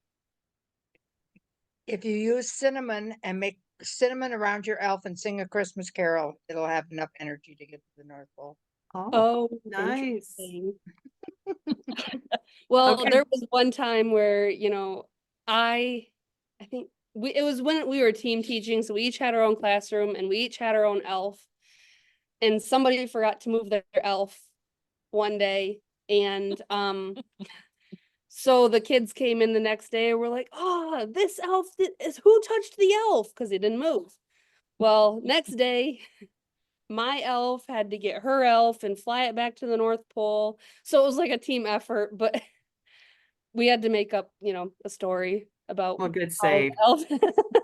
I know. I love your imaginations.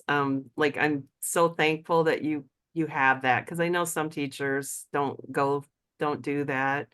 I mean, I've had some pretty wild Halloween parties in your classroom years ago. I love those parties. That was the beginning of my downfall, I think, or into all this stuff. I've We like dressed like a to have fun. pirate. I've told stories. I've did all kinds of crazy stuff, but They love that imagination stuff. I know, and yeah, I knew back then. I mean, I just couldn't get enough of that because I love it when they just start using their imaginations. It's magical, and Mhm. it's not just for them, but for me. Exactly. I think we might have some questions on this chat. Let's see here. I think One thing I do want to say, because things keep popping in my head, Sean. go ahead. For example, when Sean came to my classroom, and like I said, the kids will grill you until they get a sufficient answer. And they want to see Santa and his sleigh. Like that's the big thing. And you come into a classroom and they're like, well, where's your reindeer? Where's your sleigh? You know, where did you put it? How did you get here? Did you take a plane? And so having some sort of answer, and it can't be like, oh yeah, it's parked outside, because then they're gonna be like, where? And want to go see it, and then it's gonna be a mess. So like Sean has magic that the elves gave her, and I don't know if you want to say that, Sean. Yeah, I tell the children that I work with the elves to get there, and they sprinkle magic on me, which is glitter, and they get me to an airplane. The airplane flies me into the airport, and then I have a car waiting, and I drive that in. So when they look at me and they're like, still don't believe you, lady, or whatever they look at me like, I take glitter spray on my arms under my costume right here. And when I get to this story, because one of them always asks, no matter where I'm at, I pull my sleeve down and there's glitter right here. And I'll say, I think there's still some magic on my arm. Would you like to see it? And I'll pull that up, and that's the end. No more questions. They believe me. It works every time. So yeah. Okay. Somebody said on here, I think Ray Bradshaw said that when he enters the room, he doesn't use a very loud voice.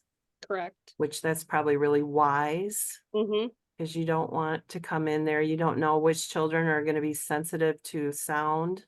Correct. Sometimes we've had some children. I mean, in the past Santa, he's come in the room and he's bellowing voice or whatever and doing his whole, and we've had kids that are just like this when he comes in. But then, I mean, you don't know what the children have been through, so you got to be real sensitive to that. Yeah. Usually when Sean comes to my classroom, my students have kind of a heads up that she's coming. But this last time I had them all sitting down and they were waiting, and I escorted her in the back door, and I'm like, hey, look who I found in the parking lot. And then they were like, oh, so it's like quieter.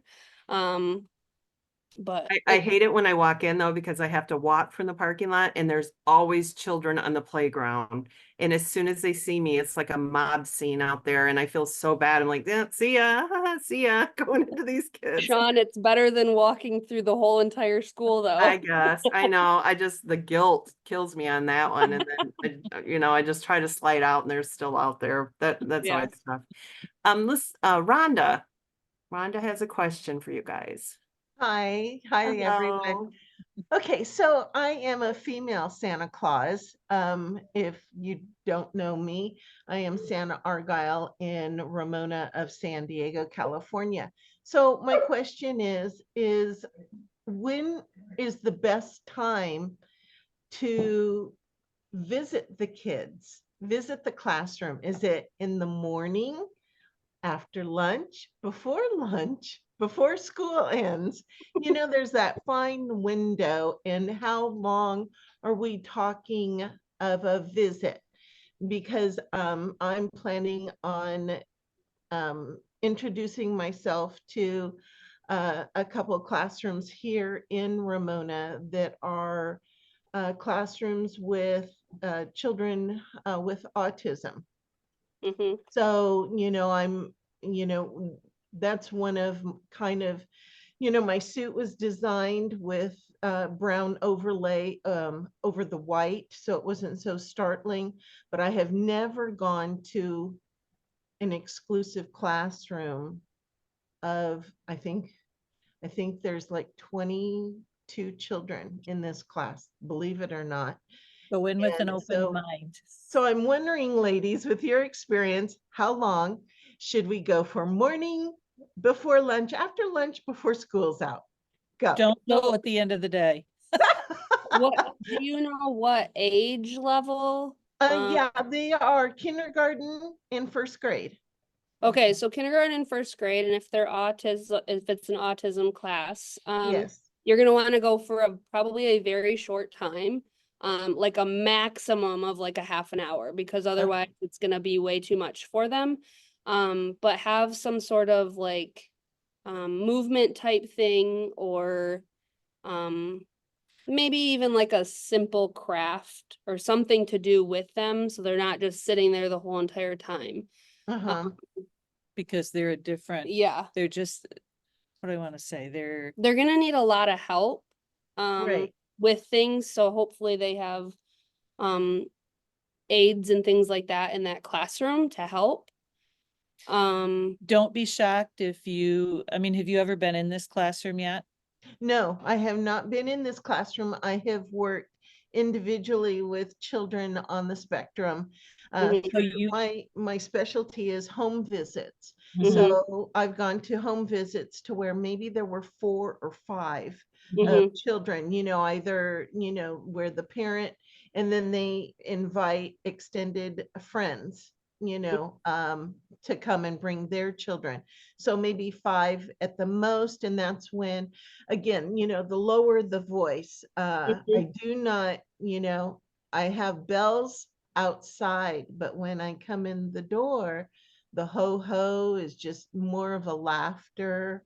It's very quiet, subdued. And here's a picture. That's my suit, and see the brown overlay. So that they are, and I have found this to be true. I spoke to a teacher that works with children and young adults on the spectrum with autism. And she said, because I was having problems with them coming up invitingly so, and even approaching me or staying with me because of the white brightness of it, with my beard, the white of the fur, the white of my gloves, they were petrified. And she said, let's put texture in this. Let's bring in some brown. Let's make this more neutral, not so stark, to them, so bright. And it has worked. So yeah, I haven't done it on this level. Yeah, and I would also keep in mind that depending on the classroom schedule itself, I mean, we are in a school that has 35 plus classrooms, so each classroom is structured differently and has a different schedule. So figuring out a time that would best work in that classroom would be something that you'd have to contact the teacher. Right. Because I can't tell you, some of them might be great in the morning, right when school starts, and some of them might need until after lunch or something like that to, get into a routine and a rhythm. Okay. But that teacher would know better than. Right. Okay. I just didn't want to sound like unknowledgeable to a certain level to the teacher. I don't want him to say, oh, hey, this is my first rodeo. It's not, but it is in a classroom of the large number. Correct. And I'm sorry. No, and I just don't want to come across as telling him what to do, let alone not knowing what to do. Exactly. So that's why I thought, May I suggest, girls, just make sure you have a plan when you go in there, talking to the teacher, and have a plan. And then it won't be so overwhelming if the kids are out of hand or whatever. At least you'll have your plan and you can get through it in 30 minutes or whatever it may be. Yeah. And then that's what I was thinking, short, simple, and I like, the idea, Shawn, about, the color, the crayons and, a color sheet, a coloring book, just a simple little one that, I It can. doesn't take much because you're magical. Just add little things for them to touch and smell and feel. Right. and you're bringing the magic there. So Yeah. it just builds on So I it. just want it, to be simple. You're gonna do a good job, Rhonda. I know you easy, will. But but it is kind of nervy, it's kind of, I don't want to scare them to, a point, although there will be some. I mean, I get that normally, and the ones that are hesitant. And I never force or allow a parent to force a child to come to me. And again, I reiterate about, the child sitting on the lap. I do not have children sit on my lap. I just don't think that it's appropriate in today's world and, socially. And I have that chair that's right next to me, and I tap on that chair and, come sit right here next to me and let's have a good discussion, type of thing. And, they're like, oh my God, they climb up in the chair and, and it's all jolly time. So yeah, the lap is kind of going away, which I I'm agree. glad. I'm glad. Thank you, kind of You're- COVID. You're always going to have students that ask questions about your costumes too. Yeah. Just letting you know. I mean, I've had students that, you wear a different shirt and they come up and are like, oh, what's that on your shirt? And they're like literally touching my boobs. They don't realize that, but Yeah. so Children. they are children, and you're going to have kids that do want to touch the fur on your coat and Well, things like that. So right. just keeping Right. that in mind. And I do have that.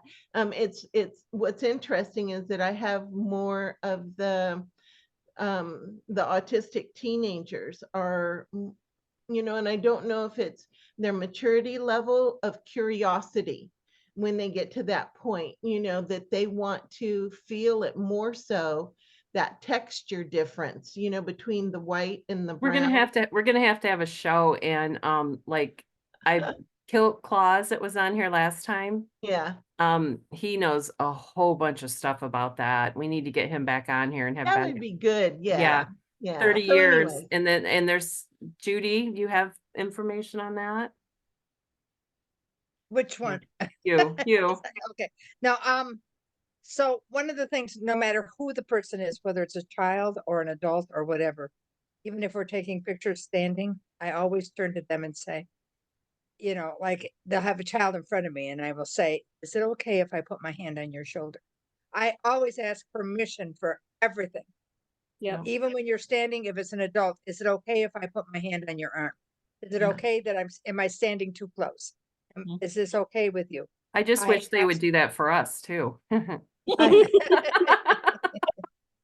that true? Yeah. Yeah. True. Very And true. the other thing is, and I can't say this was my idea. One of the preschools that we go to, they put we saw that in every classroom that we went into, they had a picture of my husband and me. Oh.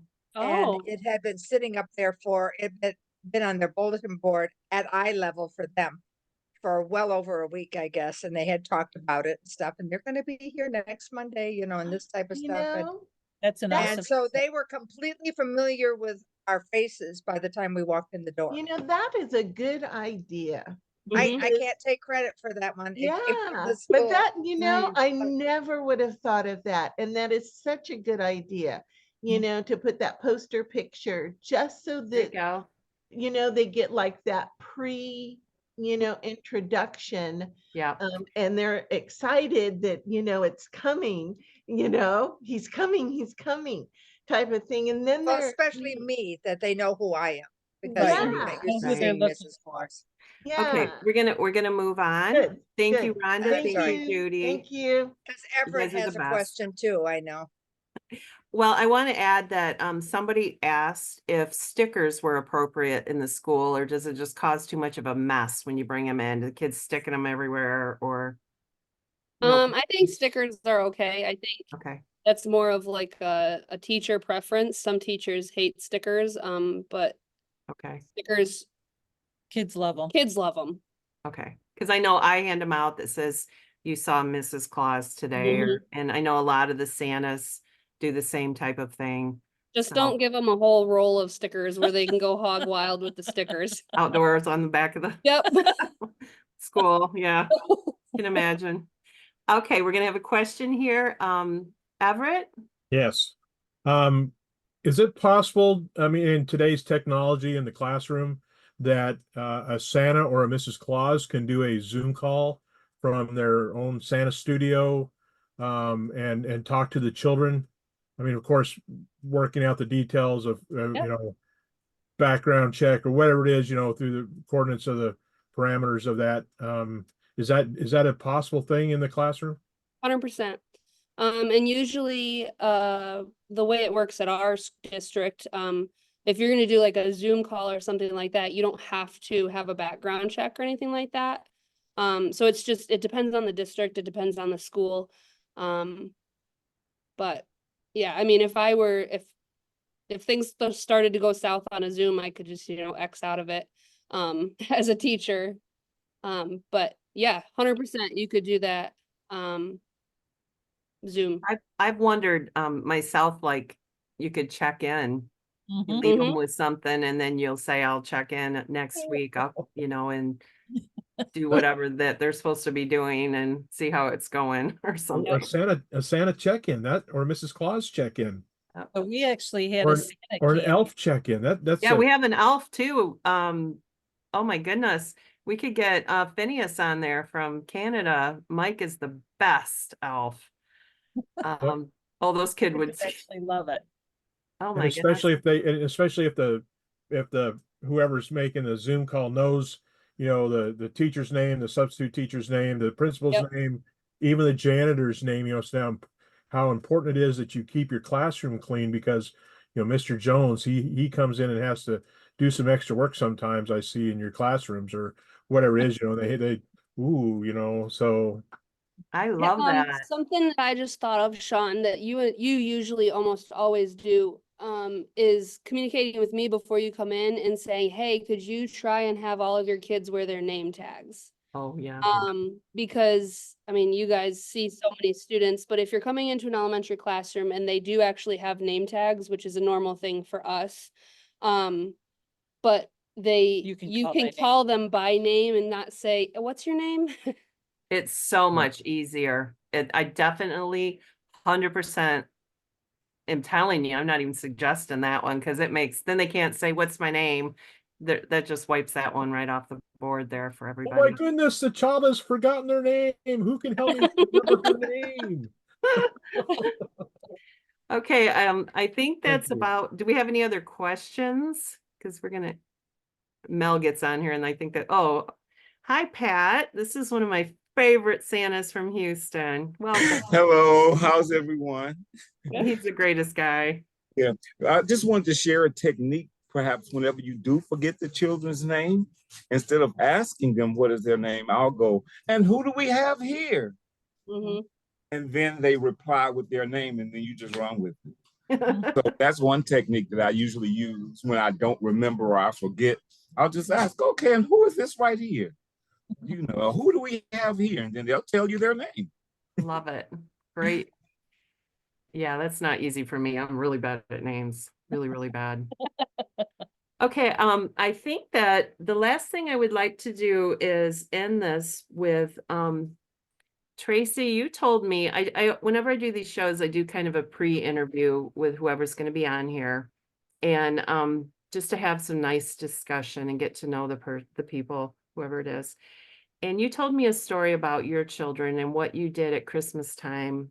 You have a boy and a girl, and what you did at Christmas time for Santa.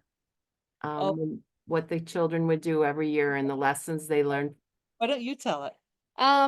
So whenever we would go visit Santa at the mall or wherever, well, one of the big questions that we'd always ask is, why do they always look different? Which I know there's different answers to those, but I think I like the one that Sean gave the best of, you guys are all cousins and you got to figure out which one is the real Santa. But we would always go visit Santa, and Santa and Mrs. Claus, they always give without expecting anything in return. And so when we would go visit Santa at the mall or the crossing, we would take a bottle of Coke and a blanket or Sprite, and that would be our gift to Santa. And so when Shawn comes into my classroom, I know it's cheesy, but the kids love when I go to the store and I, pick out I picked out a coffee mug and something else, and they all I use decide it every morning. what we're gonna give to Mrs. Claus when she comes in, and they think it's cool and very nice, I guess, to give back to Santa and Mrs. Claus, because you guys are always giving to the community and giving of your time, and yeah. And I always told my kids that Santa is always the one that will give you something and doesn't expect anything in return. And so that was something that I always wanted to teach my kids. And that's what we did. Yeah. One year we wanted to give Santa slippers. And she shot us down for that and said, I don't know what size slippers Santa wears. But the look on the Santa's face at the mall when that would happen, they were just like taken back.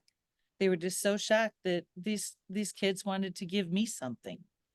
So, and when I started talking about that in my classroom about, giving back to Santa, Mrs. Claus, then my students started writing letters, not to Santa and saying, hey, I want this, I want that, but more of like, thank you for all that you do, and drawing them a picture and that kind of stuff. So it was really cool to see like the dynamic of the Christmas season change, instead of I want, into like, thank you, and I appreciate you, and that kind of stuff.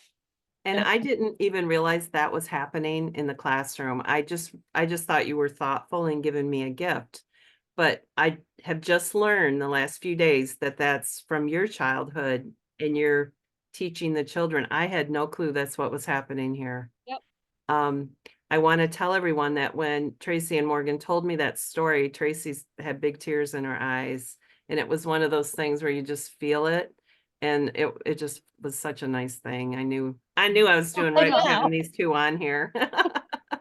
I want to add to that story by Jeff is on here. And Jeff, I want you to, Wertz, who I work with at Children's Wonderland, I want you to tell them when we work together, I'm at one end of the large field and you're at the other end. We don't see each other.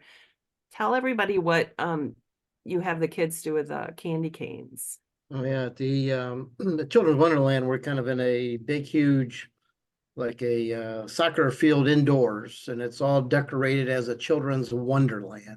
You walk in the doors and you're wowed by all the lights, the music, the train, the animated figures, everything. But anyways, I'm at the one end at the photo with the photographer, and at the end of each visit, before they're done to go look at their pictures, I always say, hey, I got something special here for you.